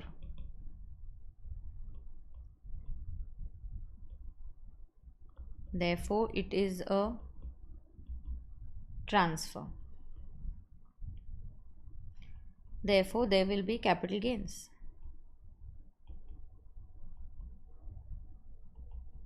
अब depreciable assets are always short term in nature. Depreciable assets को क्या होता है बताओ? डेप्रिसिएबल असेट्स को क्या होता है? डेप्रिसिएबल असेट्स को हम लोग ये नहीं मानते ना, शॉर्ट टर्म ही मानते हैं. ओके, सो नाउ जो मशीनरी है, सो यहाँ पे अभी दो चीज़ें इन्वॉल्व है. एक machinery which is a depreciable asset. अब ये जो मशीनरी है ये डेप्रिसिएबल असेट्स है, तो ये शॉर्ट टर्म इन नेचर होगा. और दूसरा है ज्वेलरी. अब ज्वेलरी जो है आपकी ज्वेलरी में आ रहा है gold chain and diamond ring. अब what is the sale consideration? Have you receive what is the sale consideration? सबसे इंपॉर्टेंट बात, डू यू नो इसमें कैपिटल गेन्स कब टैक्स करता है? जब डिस्ट्रक्शन हुआ तब नहीं. It is taxed in the year in which the insurance claim is received. क्योंकि ना फायर आज लगी है तो तुरंत इंश्योरेंस वाले कल पैसे देते हैं, ऐसा नहीं होता. 6 महीने 8 महीने लग जाते हैं इंश्योरेंस का क्लेम आते आते. ठीक है, यस. तो sale consideration is the insurance claim received. हाँ, ये लॉस 170 है. ठीक है.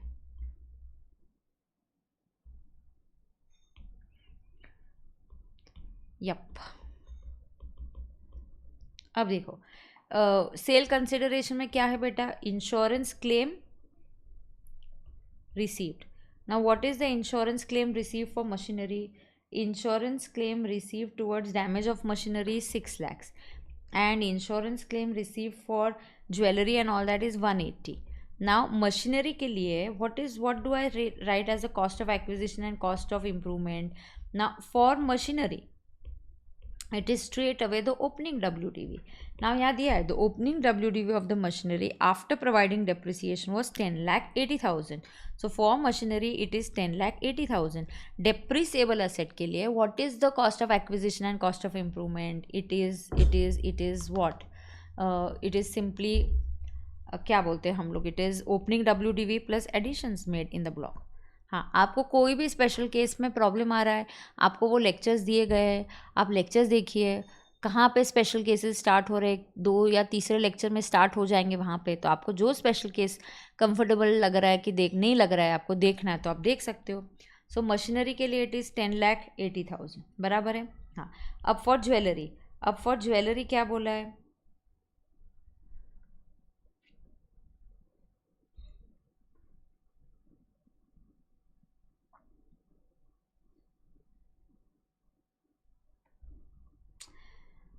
आपको फायर की डेट दी है क्या यहाँ पे? नहीं. So you can assume anything. You can assume that the fire took place afterwards. So we can assume that the transfer took place afterwards. So and we cannot calculate for jewelry. I can assume कि ये सब afterwards हुआ है तो मैं jewellery की directly cost ले सकती हूँ. So the cost is in April 2006 I had purchased for 120. So I can just for jewelry take it as 1,20,000. इसको तो वैसे भी मशीनरी डेप्रिसिएबल असेट को तो इंडेक्सेशन मिलता ही नहीं है, तो ये 120 आ जाएगा. And then I will get jewelry is long term in nature, so I will get STCG and I will get LTCG. दोनों को कंबाइन नहीं करने का. STCG के रेट्स अलग है, LTCG के रेट्स अलग है बेटा. ठीक है. और आप चिंता मत करो, आपको लगा ना कैपिटल गेंस के टैक्सेबिलिटी पे मैम वो अमेंडमेंट्स है उस पर और क्वेश्चन ले लो तो और भी ले लूँगी, आप चिंता मत करो. हाँ, तो ये शॉर्ट टर्म कैपिटल लॉस आएगा नेगेटिव. सो ये कितना आएगा? 4,80,000. एंड स्टॉक की वैल्यू 120 है. हाँ, तो यहाँ पे गेन आ रहा है, तो लॉन्ग टर्म गेन 60,000 आ रहा है. पर आप इंडेक्सेशन करते हो तो फिर ऑफकोर्स वहाँ पे लॉस आ जाएगा. तो वहाँ पे लॉस आ जाएगा. ये इंश्योरेंस क्लेम वाला क्वेश्चन है क्या? मैं देखती हूँ 1 मिनट.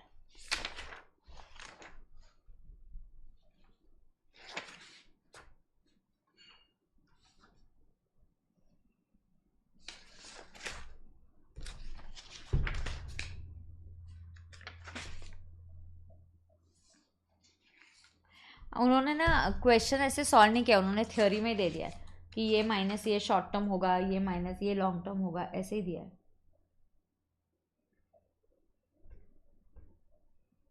करेक्ट है. So here we are assuming no indexation. We are saying उन्होंने तो ऐसा भी नहीं कैलकुलेट किया, उन्होंने तो सिर्फ ऐसा कि हाँ इस पे कैपिटल गेन मतलब ऐसे थ्योरी फॉर्म में आंसर दिया है.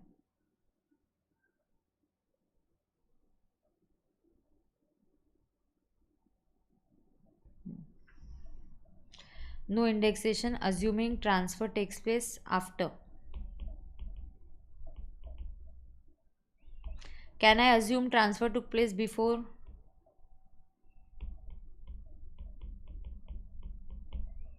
देखो किसी को कोई प्रॉब्लम है क्या? देखो किसी को कोई प्रॉब्लम है क्या? ज्वेलरी एक्सेप्शन में है, बुलियन एक्सेट्रा. हाँ, ज्वेलरी होती है ना कैपिटल एसेट. आइयो, पर्सनल मूवेबल इफेक्ट्स में ज्वेलरी, बुलियन, शेयर, सिक्योरिटीज़, ये सब कैपिटल एसेट है.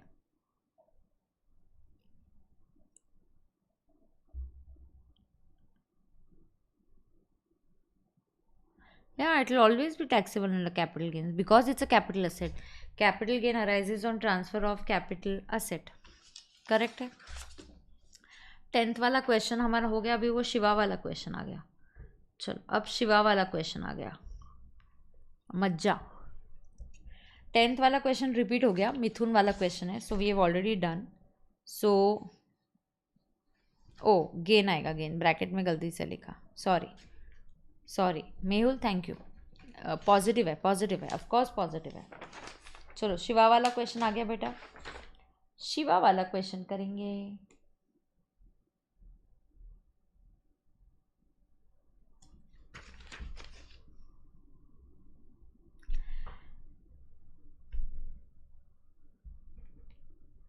अरे बोला ना हर्षित, फिर से वो बोलता है. हर्षित तो सुन नहीं रहा क्या हमारी कॉन्वर्सेशन? फिर से डाला मैम ज्वेलरी तो पर्सनल इफेक्ट है. फिर से डॉट डाला. अरे ज्वेलरी पर्सनल इफेक्ट है बट एक्सेप्शन है ना. Personal movable effects are not capital assets. However jewellery, bullion, drawing, paintings, work of art, archaeological collections, sculptures, all these are treated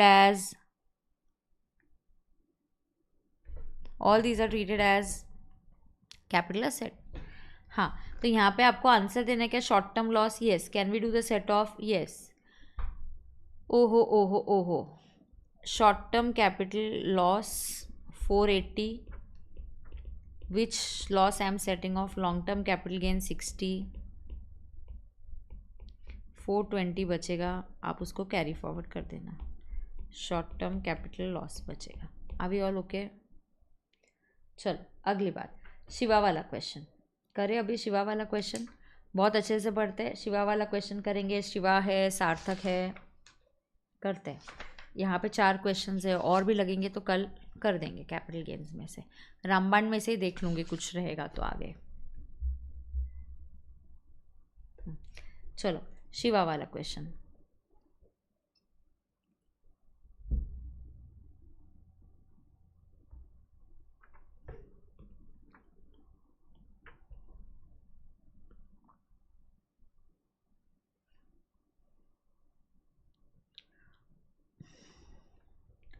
Mr. Shiva purchased a house property on 15th February 1979. अरे तुम इतना late क्यों बोलते हो? इतनी देर answer open रहता है, ऐसे क्यों करते हो तुम लोग? आंसर भेजो ना कोई टेलीग्राम पे यार. somebody send the answer on telegram. ये ले निरुपमा, देख ले आंसर.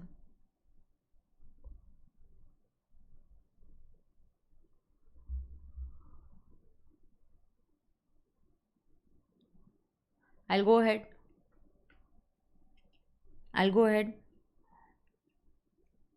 चलो हाँ परफेक्ट. ऐसे बोलो ना, एक दूसरे को आंसर भेजने को बोलो ना, तो कोई प्रॉब्लम ही नहीं है. परफेक्ट.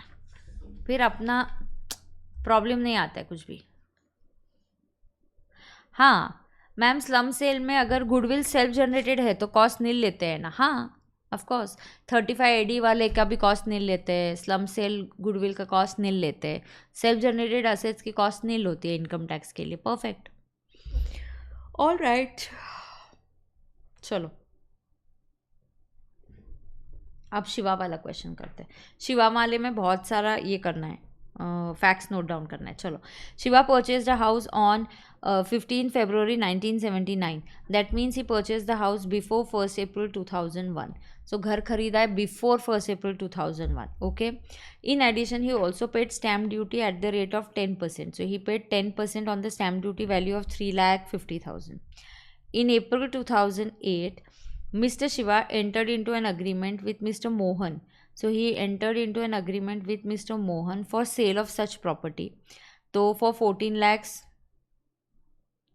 हाँ लाइव में 5-6 सेकेंड आगे पीछे लगता है. Correct correct correct. ठीक है यस लैग होता है. कोई बात नहीं आप पूछो. I don't mean to scold you, I don't mean to say anything like that. ठीक है हाँ सॉरी. चलो आगे जाओ. Mister Mohan Shiva entered into an agreement with Mr. Mohan for sale of such property for 14,35,000. He received an amount of 1,10,000 as advance. However, the sale consideration did not materialize and Shiva ने ये 1,11,000 क्या कर दिया? ये 1,11,000 Shiva forfeited the advance. तो शिवा ने क्या किया? इस एडवांस को forfeit किया. So Shiva forfeited this advance in May 2015. ये कब हुआ था? ये अप्रैल 2008 में हुआ था. सो this is before, of course this is before AY 15-16. Now however in May 2015 फिर से आ गया. सो दिस इज़ AY 15-16 ऑनवर्ड्स है. हाँ ये iOS में जाना चाहिए. 15 he again entered into an agreement for sale of the said house for 20,25,000 to Miss Dipshika. And अब उसको मिला एडवांस मिला 1,51,000. अब दीपशिका ने क्या दिया? एडवांस दिया.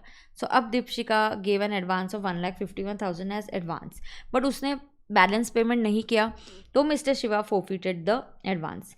Now in August 2016 mister Shiva constructed the first floor. तो शिवा ने क्या किया? He constructed the first floor by incurring a cost of 3,90,000. So this is COI, cost of improvement किया. ये अगस्त 2000, अभी जो डेट है इधर अगस्त 2016 में हुआ. यहाँ पे उसने घर खरीदा 15 Feb 1979. फिर यहाँ पे उसने 2008 में एडवांस फोफिट किया 1/11 का. फिर उसने मई 2015 में 1,51,000 का एडवांस फोफिट किया. फिर अगस्त 2016 में उसने एक फर्स्ट फ्लोर कंस्ट्रक्ट किया. On 15 November 2022 Shiva entered into an agreement with Manish for sale of the house for 30,50,000. He got an advance of 1,50,000 as advance through an account paid check. Mr. Manish paid the entire sum. Thank God, Manish ने सारे पैसे दे दिए तो cell हो गया. He paid the entire sum and Mr. Shiva transferred the house to Mr. Manish on February 20th February 25. बराबर है. Mr. Shiva has paid. तो अभी 2 बार हुआ. एक उसने 15 नवंबर को अग्रीमेंट बनाया और उसने ट्रांसफ़र कर दिया घर 20 फरवरी को. बराबर है 20 फरवरी को एग्रीमेंट रजिस्टर हो गया.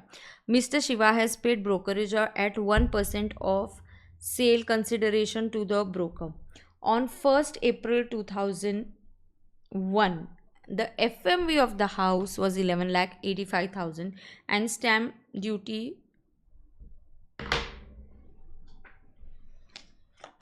एक सेकेंड.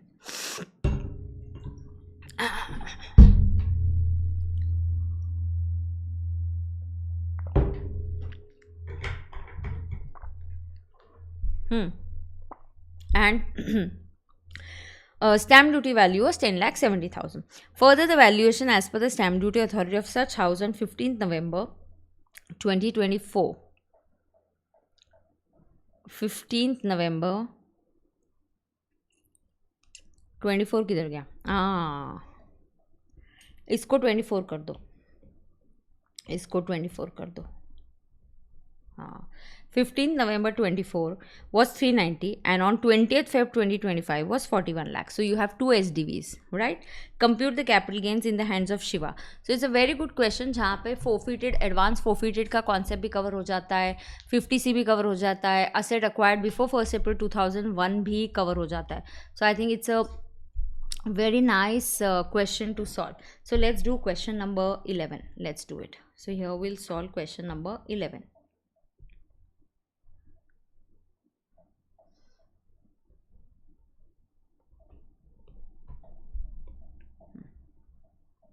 Question number 11. फैक्ट्स लिखेंगे, थोड़ा सा फास्ट लिखेंगे.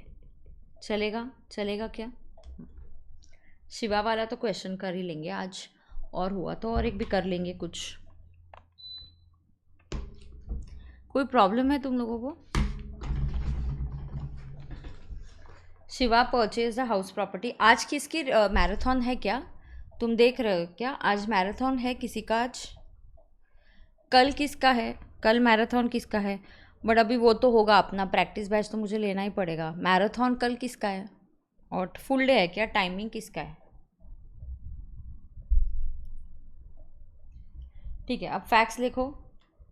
शिवा वाला क्वेश्चन है, house property purchased on costing है मे बी। अच्छा ठीक है, तुम लोग हर्षद सर का कॉस्टिंग देखोगे ना। आनंद सर का मैराथन कितने से कितने बजे है? Okay, he purchase the house लिखो 15 February 1979 एंड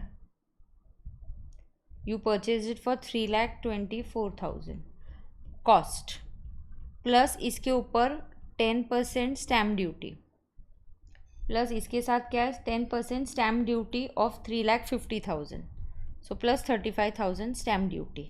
कैसे आया? 10% ऑफ हर्षद सर का 1 अप्रैल से, ठीक है ठीक है, सो ऑफ 3,50,000।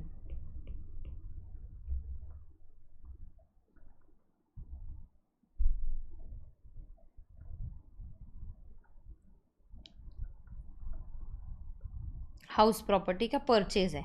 फिर यहाँ सेल करने के बीच में जब आपने फाइनली सेल किया, यू सोल्ड इट फाइनली, आपके 2 बार एक हुआ, आपने एक बार अग्रीमेंट किया, आपने जो सेल है आपने पहले 15 नवंबर 15 नवंबर 24,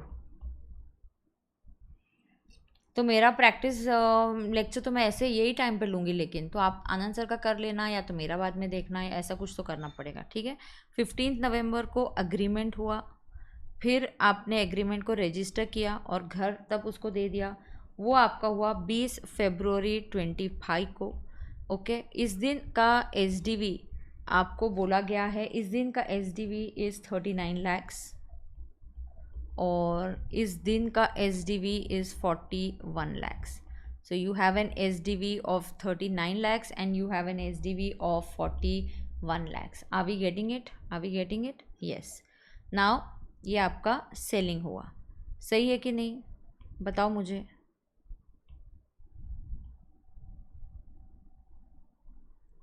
बराबर है कि नहीं? यस। अभी यहाँ पे क्या हुआ, बीच में you tried to sell and आपने एडवांस फोरफिट किया।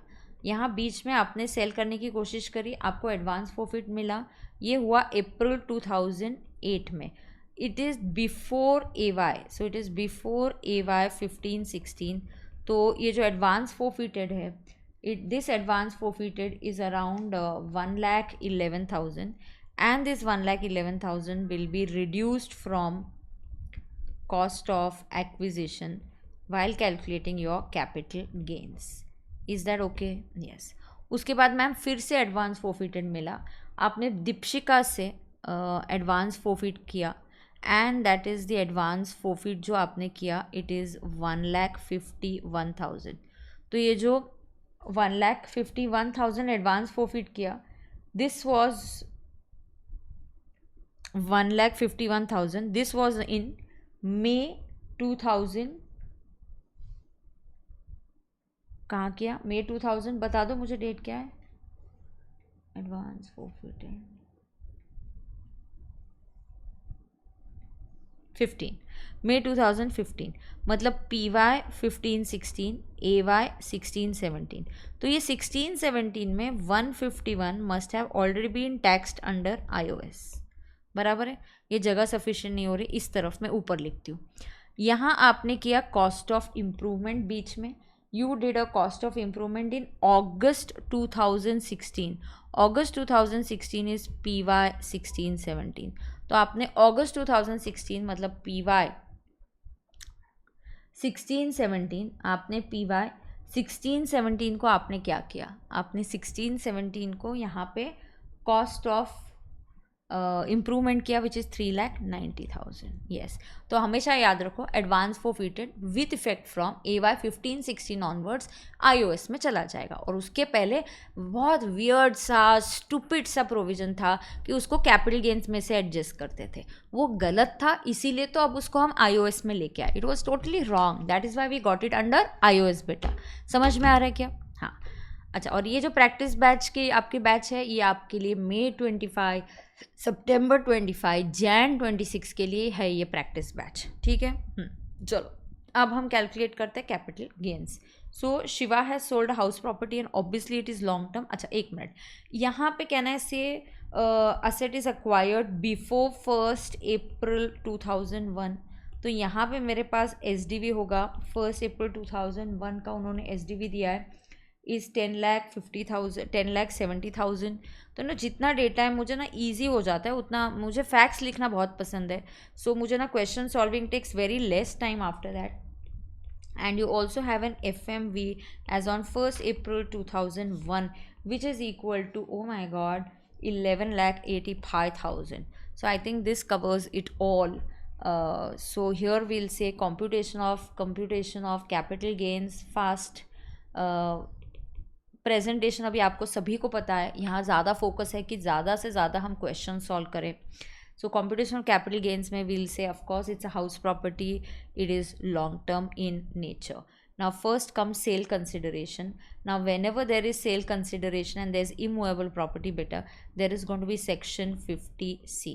अब ये जो section 50C अप्लाई होगा, आपको ये देखना है, आपको हमेशा actual sale consideration को SDV से कंपेयर करना होता है, right? Ma'am, facts can we write like this? Yes, you can write.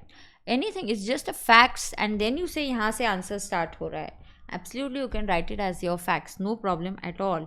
सो यहाँ पे देखो सेल कंसिडरेशन जो है वो है सेक्शन 50C। अब जो सेक्शन 50C है वो क्या बोलता है, ये जो सेक्शन है ये बोलता है आप एक्चुअल सेल कंसिडरेशन लिखो।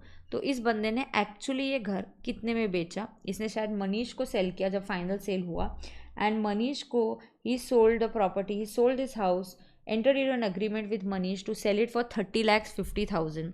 He sold it for 30,50,000 and mind you उधर उसी सेंटेंस में दिया है and he received 1,50,000 as advance through an account पे चेक।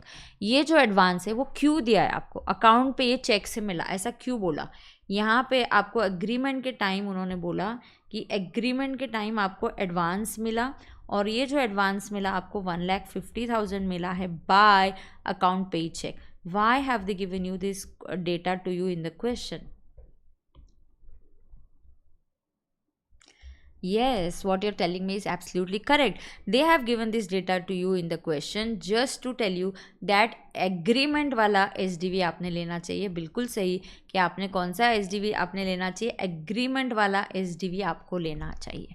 तो इसलिए हम कौन सा एग्रीमेंट वाला लेंगे, 39 lakhs का SDV लेंगे। तो अब पहले जो एक्चुअल सेल कंसिडरेशन है उसको हम लेंगे 110%, सेल कंसिडरेशन 110% निकालो। सो 30,50,000 का 10% करके बोलो ना कितनी आता है, 30,50,000 इंटू 110%, 33,55,000। मैंने कोई फिगर गलत लिया है क्या? And then SDV is 39 lakhs। तो आपको जो करना है ये देखो, ये 30,50,000 उसका 110 लोडिंग करो and compare it with SDV। अगर SDV हायर है then that higher value will become the sale consideration, और अगर वो SDV हायर नहीं है तो एक्चुअल सेल कंसिडरेशन बन जाएगी आपकी सेल कंसिडरेशन। तो ये कितना आएगा मुझे बताओ, this will come to higher है तो ये आएगा 39 lakhs। ओ माई गॉड। फिर करेंगे less index cost of acquisition. अब आपने ये बेचा ही कब है, index cost of acquisition you entered into, oh my god oh my god oh my god, dates यहाँ पे क्या दिए, एक मिनट देखते हैं।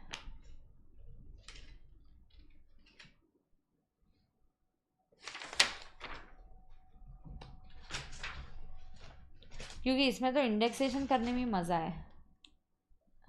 एक मिनट रुको ज़रा, कौन है ये, शिवा है ना?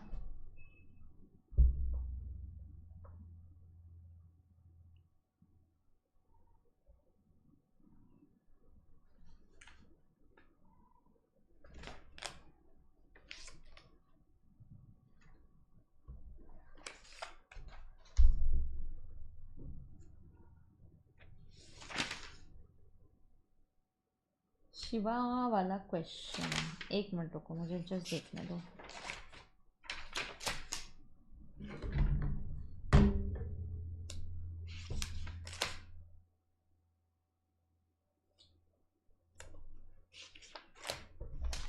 एक मिनट, क्लास में भी हमने इंडेक्सेशन किया हुआ है, we can just say assume it is before. क्यों पता है क्या? क्योंकि इंडेक्सेशन नहीं करेंगे तो फिर मतलब ही नहीं है ना ये क्वेश्चन सॉल्व, मज़ा ही तब आता है।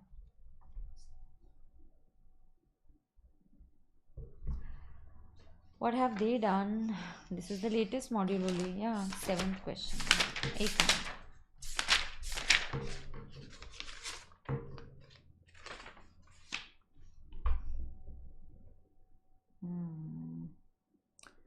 ठीक है ठीक है। हाँ, अब इंडेक्सेशन लेना है कि नहीं, ये किस पे डिपेंडेंट है? Date of transfer. Yes, so this is dependent on date of. नहीं, अब सिंह की क्वेश्चन उन्होंने चेंज किया कि नहीं? नहीं किया, तो कोई प्रॉब्लम नहीं। यहाँ पे हम लोग क्या बोलेंगे, इसीलिए मैं रुकी कि आजकल आपको यही देखना है कि 23 जुलाई के बाद सेल हुआ क्या। तो यस, एग्रीमेंट वाली डेट जनरली यहाँ पे हम रजिस्ट्रेशन वाली डेट देखेंगे। यस, तो यहाँ पे हम क्या देखेंगे? रजिस्ट्रेशन को। यहाँ पे हम लेंगे ये वाली डेट जनरली। ओके, सो ये वाली जो डेट है ये 20 जैन वाली डेट है। दिस इज आफ्टर, मैम ये एग्रीमेंट वाली भी आफ्टर 23 जुलाई है, तो कोई प्रॉब्लम नहीं है। तो क्योंकि द डेट्स है after 23 July, so understand the cost of acquisition लेंगे। अब जो कॉस्ट ऑफ एक्विजिशन लेंगे, how is the cost calculated? अच्छा, और इंडेक्सेशन करते तो वैसे भी वो आखिरी में करते, इतना कोई टेंशन वाली बात नहीं है। तो देखो अब कॉस्ट कैसी आती है, यहाँ पे is the asset acquired before 1 April 2001। Yes, यहाँ पे लैंड या इमूवेबल प्रॉपर्टी है। यस, तो अब कॉस्ट कैसे निकालते हैं? देखो अब कॉस्ट के लिए कैसे आएगा, हम लेते हैं FMV एज ऑन 1 अप्रैल 2001, और हम लेते हैं इसका, अगर आपको चाहिए कॉस्ट का तो हम नीचे नोट कर देंगे, तो ये नीट एंड क्लीन आंसर दिख जाएगा। तो कॉस्ट के लिए हम क्या कर सकते हैं? कॉस्ट ऑफ एक्विजिशन के लिए मैं बना लूँगी एक नोट 1। फिर हम करेंगे कॉस्ट ऑफ इम्प्रूवमेंट। यहाँ पे will just leave a line for cost of improvement, and then we will say expenses on transfer, क्योंकि कुछ ब्रोकरेज भी पे किया उसने। सब कुछ है इस क्वेश्चन में, बिलीव मी, यहाँ पे ना इस क्वेश्चन में सब कुछ है, एक्सपेंसेस ऑन ट्रांसफ़र। बहुत ही बढ़िया क्वेश्चन है। यप, अब मैं करती हूँ नोट 1, जहाँ पे मैं आपको बोलती हूँ कॉस्ट ऑफ एक्विजिशन। अब जो कॉस्ट ऑफ एक्विजिशन है, यहाँ पे क्या हुआ, यहाँ पे लिखा है asset is acquired before 1 April 2001। तो अब मुझे बोलो, when asset is acquired before 1 April 2001, what do we do when the asset is acquired? एक सेकेंड, हाँ, you will see FMV as on, मुझे बताओ ना, 1 अप्रैल 2001 और SDV दोनों में से whichever is lower we take, whichever is lower. अब मैंने फैक्स में तो लिख के ही दिया था, मैंने आपको फैक्स में तो लिख के ही दिया था, फैक्स में तो आपको लिख के दिया था, ये देखो 10,70,000 और 1185। Okay, so 10,70,000, what is 1070?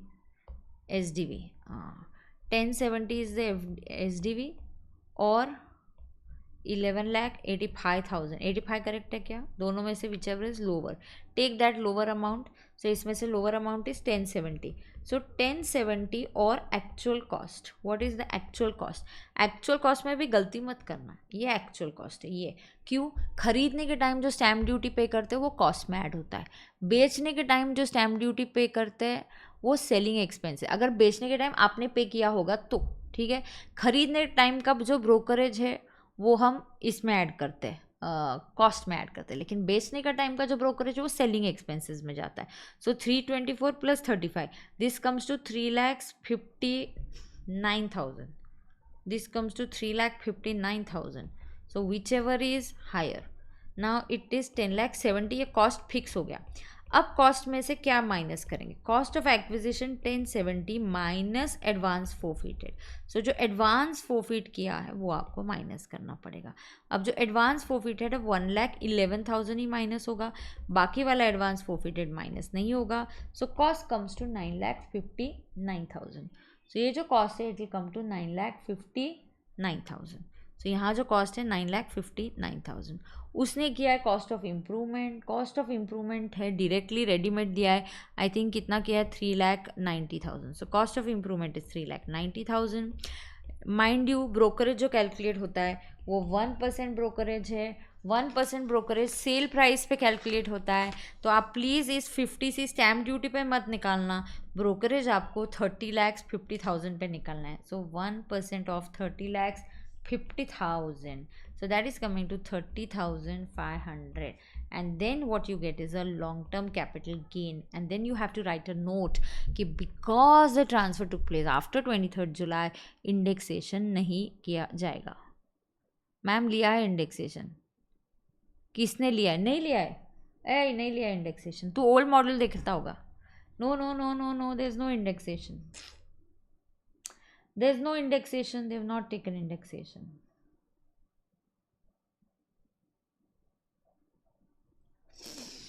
No, they have not taken couple indexation. मैंने मॉडल इसलिए कैपिटल गेन्स के लिए सामने ही रखा है कि उनके कुछ अलग अजम्पशन. देखो रियल लाइफ में मैं क्या करूँगी ना, मुझे उससे फ़र्क नहीं पड़ता. रियल लाइफ में आई एम वेरी श्योर कि मुझे क्या करना है क्या नहीं करना है. बट आपके एग्जाम्स के लिए आई हैव टू सी कि मॉडल के कुछ अजम्पशंस है क्या, कुछ अलग है क्या, मुझे आपको कुछ सिखाना चाहिए क्या.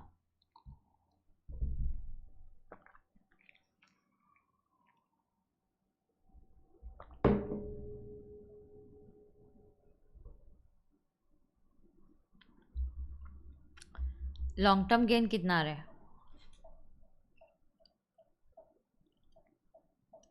ईशा तू नहीं आई आज क्लास को?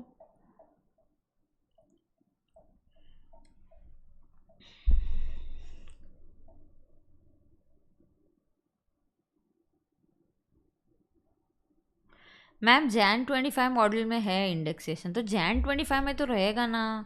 अपन अमेंडमेंट्स कर रहे हैं ना. ट्रांसफ़र अश्मित हम लोग जनरली रजिस्ट्रेशन का डेट लेते हैं. रजिस्ट्रेशन वाला 20 फरवरी लेंगे. जैन का क्वेश्चन काय को कर रहे हैं अपन ने? प्रैक्टिस बैच क्यों कर रहे हैं अपन? अमेंडमेंट्स है इसलिए अमेंडमेंट का लेक्चर देखेंगे ना, अमेंडमेंट वाले मॉडल देखेंगे ना. मेरे पास लेटेस्ट मॉड्यूल से मैं देख रही हूँ, तुम चिंता मत करो.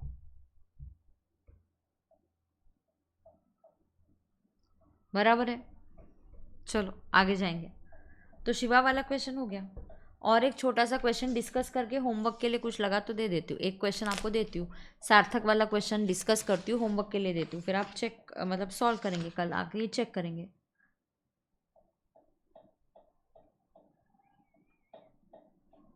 युविका वाला थोड़ा अलग है, वो करेंगे अपन.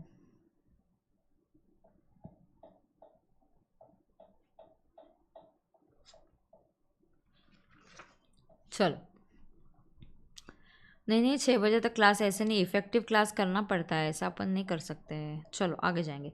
सार्थक वाला क्वेश्चन देखते हैं, अगर वो लगा तो वो भी कर देंगे. सिंपल होगा तो आई विल फिनिश सार्थक and give you one more. Ma'am आप मैच देखोगे क्या? हाँ देखूंगी. नहीं बस नहीं, एक क्वेश्चन और करेंगे. ना ना 2 घंटे तो क्लास करनी चाहिए कि नहीं अपन ने. ऐसे नहीं, तू जा एक राउंड मार के आ, ऐसे घूम के आए ना, 2 मिनट उठ जा और यहाँ वहाँ ऐसे चक्कर मार के बैठ, फिर जम जाएगा. ठीक है. अब क्वेश्चन नंबर 12. ठीक है मैं करवाती हूँ. ओके मनन करवाती हूँ. यहाँ पे इसको बोलते ओके. मिस्टर सार्थक एंटर्ड इनटू, माय फेवरेट तो CSK, जब तक धोनी है तब तक तो. चलो. Sarthak entered into an agreement with Jaikumar to sell his residential house located at Kanpur on 16th August 2024 for 1 crore 50. So I am selling it for 1 crore 50. The sale proceeds were paid as follows. 20%. चलो जल्दी करते हैं. Ma'am same question में taxability के लिए indexation लेंगे ना? हाँ टैक्सेबिलिटी के लिए इंडेक्सेशन लेंगे. और इंडेक्सेशन किसका लेंगे? जो कॉस्ट है उसका ही लेंगे. जो कॉस्ट निकला तेरा 959, तेरा कॉस्ट ऑफ एक्विजिशन इस क्वेश्चन में कितना आया बेटा? देख 9,59,000. यस देखो. Ma'am advance forfeited 15-16 will be treated as income in the same year. Yes Umang. तो वो जो एडवांस, दोनों क्वेश्चन आंसर करती हूँ, रुको. ये जो एडवांस फोरफिटेड है 1,51,000, ये इनकम होगा इन दिस सेम ईयर, हो चुका ऑलरेडी वो. बराबर. एक ये मुद्दा हो गया. दूसरा मुद्दा क्या है मैम? ये जो अगर हम इसका टैक्स कैलकुलेशन करेंगे, इतना टफ अभी आपको क्वेश्चन आता है कि नहीं मुझे तो पता नहीं है. अब इसका जब हम टैक्स कैलकुलेशन करेंगे, this is the gain without indexation, तो ये एक ऑप्शन होगा. और दूसरा ऑप्शन होगा 959 का इंडेक्सेशन करना पड़ेगा, 390 का इंडेक्सेशन करना पड़ेगा. और कैसे करेंगे? ये कॉस्ट आ गया, कॉस्ट 959 डिवाइडेड बाय 100 करना पड़ेगा, क्योंकि यहाँ asset is purchase before 1 April 2001 into अभी का 3 कितना है वो 363 है ना अभी. हाँ तो आपको इस तरीके से करना पड़ेगा.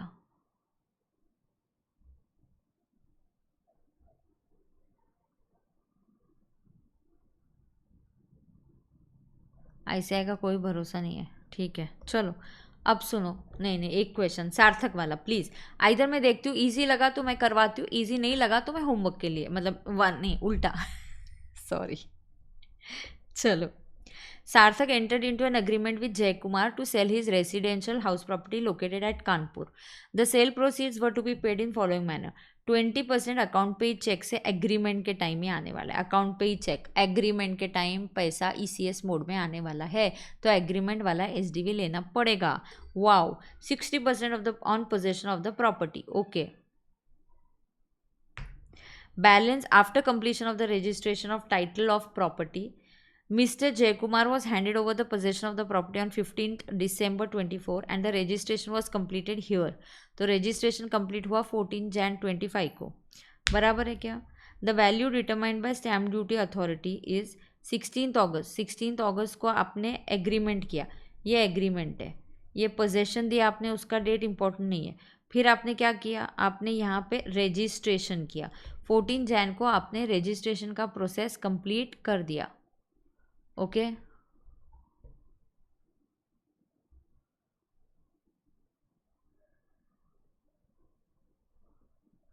अरे मैंने बताया कि हाँ करना पड़ेगा विथ इंडेक्सेशन और विदाउट इंडेक्सेशन तो आंसर आ ही गया है। अब सिर्फ दो फिगर्स है ना तेरा, कॉस्ट ऑफ एक्विजिशन और कॉस्ट ऑफ इम्प्रूवमेंट, उसको इंडेक्सेशन करना पड़ेगा। ठीक है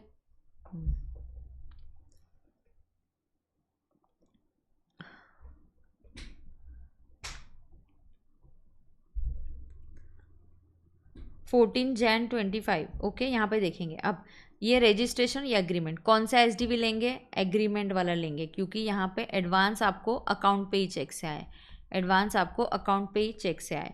सार्थक अक्वायर्ड द रेसिडेंशियल प्रॉपर्टी, अब ये कब बेचा, 16 अगस्त को, कर ही देते तो ये 23 जुलाई के बाद है, तो इंडेक्सेशन नहीं आएगा।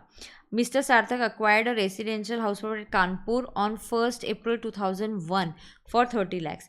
After recovering the sale proceeds from Jaykumar, he purchased two RHP, one in Kanpur for 20 lakhs and another in Delhi for 35 lakhs. Compute income chargeable under the head capital gains for Sarthak. Let us finish it off. चलो, indexation नहीं, कुछ ज़्यादा time नहीं लगेगा. I am finishing off this Sarthak and I'll read one more and give you one for homework. Sarthak के बाद आप युविका वाला क्वेश्चन ट्राई करोगे, आप युविका वाला क्वेश्चन होमवर्क के लिए करोगे। सार्थक मैं कर रही हूँ क्वेश्चन नंबर 12। चलो question number 12, house property long term, date of transfer लिखो, डेट ऑफ ट्रांसफ़र। तो आपने रजिस्ट्रेशन कब किया है, registration is done on 14 Jan 2025, सो दिस इज आफ्टर 23 जुलाई, देयरफॉर नो इंडेक्सेशन, बात खत्म हो गई। अब sale consideration, what are you selling, house property. Whenever there is immovable property, कौन सा सेक्शन आएगा, सेक्शन 50C। लो actual sale consideration, what price you sold it, you made an agreement for 1,50 lakhs, उसका 110% निकालो, उसका 110 आएगा 1,65 lakhs। Just tell me if my calculations are correct. Compare it with SDV. अब हम एग्रीमेंट वाला SDV लेंगे, काय को, पेमेंट का शेड्यूल देखो क्या बोला है, एग्रीमेंट के टाइम आप लेने वाले हो 20% बाय अकाउंट पे चेक।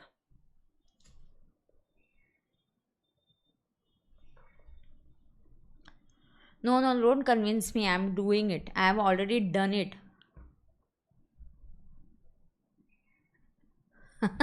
मैं देती हूँ कपिल होमवर्क। युविका अगला क्वेश्चन होमवर्क के लिए, एसडीवी क्या है मेरा, सॉल्व भी करके हो गया, तुम कन्विंस करते बैठो, खेलते बैठो, मेरे को फ़र्क नहीं पड़ता है। एग्रीमेंट वाला, अब यहाँ पे क्वेश्चन में ध्यान से सुनने का, एग्रीमेंट कब हुआ है, यस ये देखो, सार्थक entered into an agreement on 16 अगस्त, तो ये जो है ये अग्रीमेंट वाला डेट है, ये रजिस्ट्रेशन है, इस दिन पोजेशन दिया, मेरे को वो डेट नहीं लेने का है, मेरे को एग्रीमेंट और पोजेशन के बीच में, एग्रीमेंट और रजिस्ट्रेशन के बीच में देखने का है। एग्रीमेंट के टाइम एडवांस आपको ईसीएस मोड में आया क्या, हाँ आया मैम, तो बहुत ही बढ़िया है बेटा, तो वो आएगा 1,70,00,000। मेरे कैलकुलेशंस जल्दी जल्दी बोलो तो टाइम नहीं जाएगा। इज़ योर 110% से भी S D V is greater, ये 100 ये 110, तो is your S D V is greater, yes, so that becomes your sale consideration for the purpose of income tax calculation. because the transfer has taken place after 23rd of July, there is no question of indexation. बेटा इतना भी ICI complicated नहीं करेगी तुमको, ठीक है? ठीक है क्या? हाँ चलो, लेस कॉस्ट ऑफ एक्विजिशन. अब इसने ये घर 2001 में ख़रीदा था. इसने ये घर क्या प्राइस में ख़रीदा था? सार्थक had purchase this house on 1 April 2001 for 30 lakhs. Before नहीं है तो उसी टाइम ख़रीदा है 30 lakhs के लिए. Any cost of improvement is there क्या? No. Any expenses on transfer? अभी ये घर बेचते हुए कोई एक्सपेंसेस ऑन ट्रांसफ़र हुआ है क्या? चलो जल्दी बता दो मुझे. तो लॉन्ग टर्म कैपिटल गेन हो भी गया. अब उसने एग्जम्पशन किया है, उसने 2 घर लिए, तो ये 170 minus 30 becomes 1,40 lakhs. Check is this okay? Sarthak वाला क्वेश्चन मॉड्यूल से भी मुझे चेक करना है.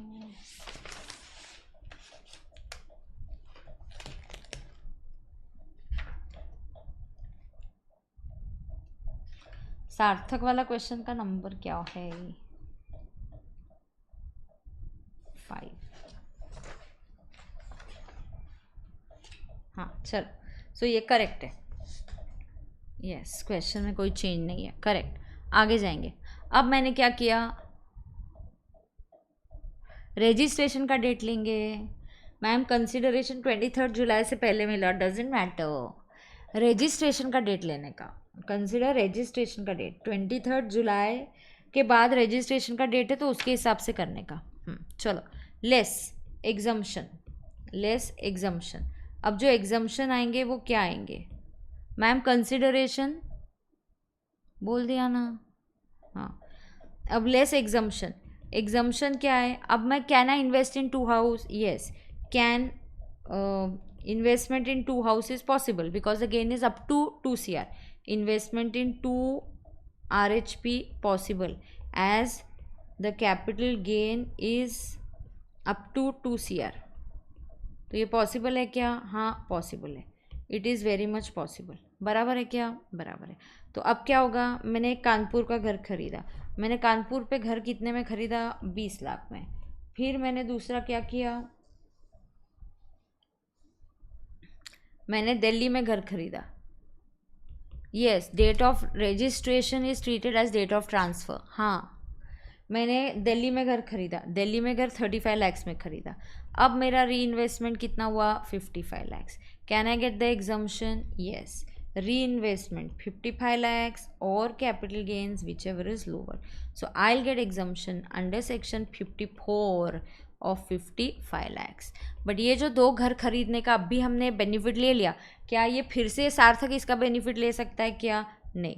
सो देयरफॉर ये once in a lifetime ही बेनिफिट होता है. So long term capital gain chargeable to tax is 85 lakhs. हो गया क्या? 5 मिनट भी नहीं लगे. देखो अभी तक 6 भी नहीं हुए. फिर तुम अकेले बैठते तो पता नहीं कब तक ये क्वेश्चंस करते, कितना टाइम लेते. ऐसे साथ में बैठ के करते तो हो जाता है ना. युविका वाला करोगे. हर्षिता वाला क्वेश्चन थोड़ा अलग है. 14-15 मैं कराती हूँ, 13th आप करके आओगे. सो 13th आपको होमवर्क है. 13 भी कराओ क्या? हाँ, 54B ना उधर 10 crore की लिमिट है ना? नहीं है. घर वाले में 10 crore की लिमिट है. 54 और 54F में 10 crore की लिमिट है. ठीक है, और एक कराओ क्या? हाँ, युविका वाला क्वेश्चन है होमवर्क के लिए. युविका वाला क्वेश्चन है होमवर्क के लिए. ठीक है ठीक है, बंद करते. कल सैटरडे, तो सैटरडे का टाइमिंग थोड़ा अलग होता है मेरे क्लास का. सैटरडे इज़ कुछ ना कुछ मेरा प्लान बनता है, तो सिर्फ सैटरडे के लिए मेरा टाइमिंग अलग हो सकता है. फिर भी मैं आपको अपडेट करती रहूँगी. ठीक है क्या? चलो, आप सॉल्व करोगे क्वेश्चन नंबर 13 होमवर्क के लिए. युविका वाला मज़ा आया, अच्छे से क्वेश्चन हुए, अच्छे क्वेश्चन सॉल्व किए हमने 2 घंटे में. बहुत अच्छा किया, बहुत बढ़िया. ठीक है, keep studying. Sunday I might not take the class. This Sunday I will not take. Gudi Padwa है, रेगुलर बैच भी चल रहा है. 2 क्लास लूँगी तो घर से मुझे बाहर निकाल देंगे. ठीक है. हाँ चलो, ओके. Yes, please request. क्या रिक्वेस्ट है? नहीं ले रही हूँ, नहीं ले रही हूँ, नहीं ले रही हूँ। या थैंक यू सो मच, कल मिलते हैं, बाय बाय। कल का टाइम सुबह अपडेट करती हूँ, ऐप पे ही लेक्चर होगा। चलो टाटा बाय बाय, तब तक टाइम मिलेगा तो आप, थैंक यू गुरुसेवक, आपको टाइम मिलेगा तो तब तक प्लीज़ आप रेसिडेंशियल इसके जो भी है ये यूट्यूब पे बार बार आपको जो देखना है आप देख लो, ठीक है। चलो bye bye, see you tomorrow, bye.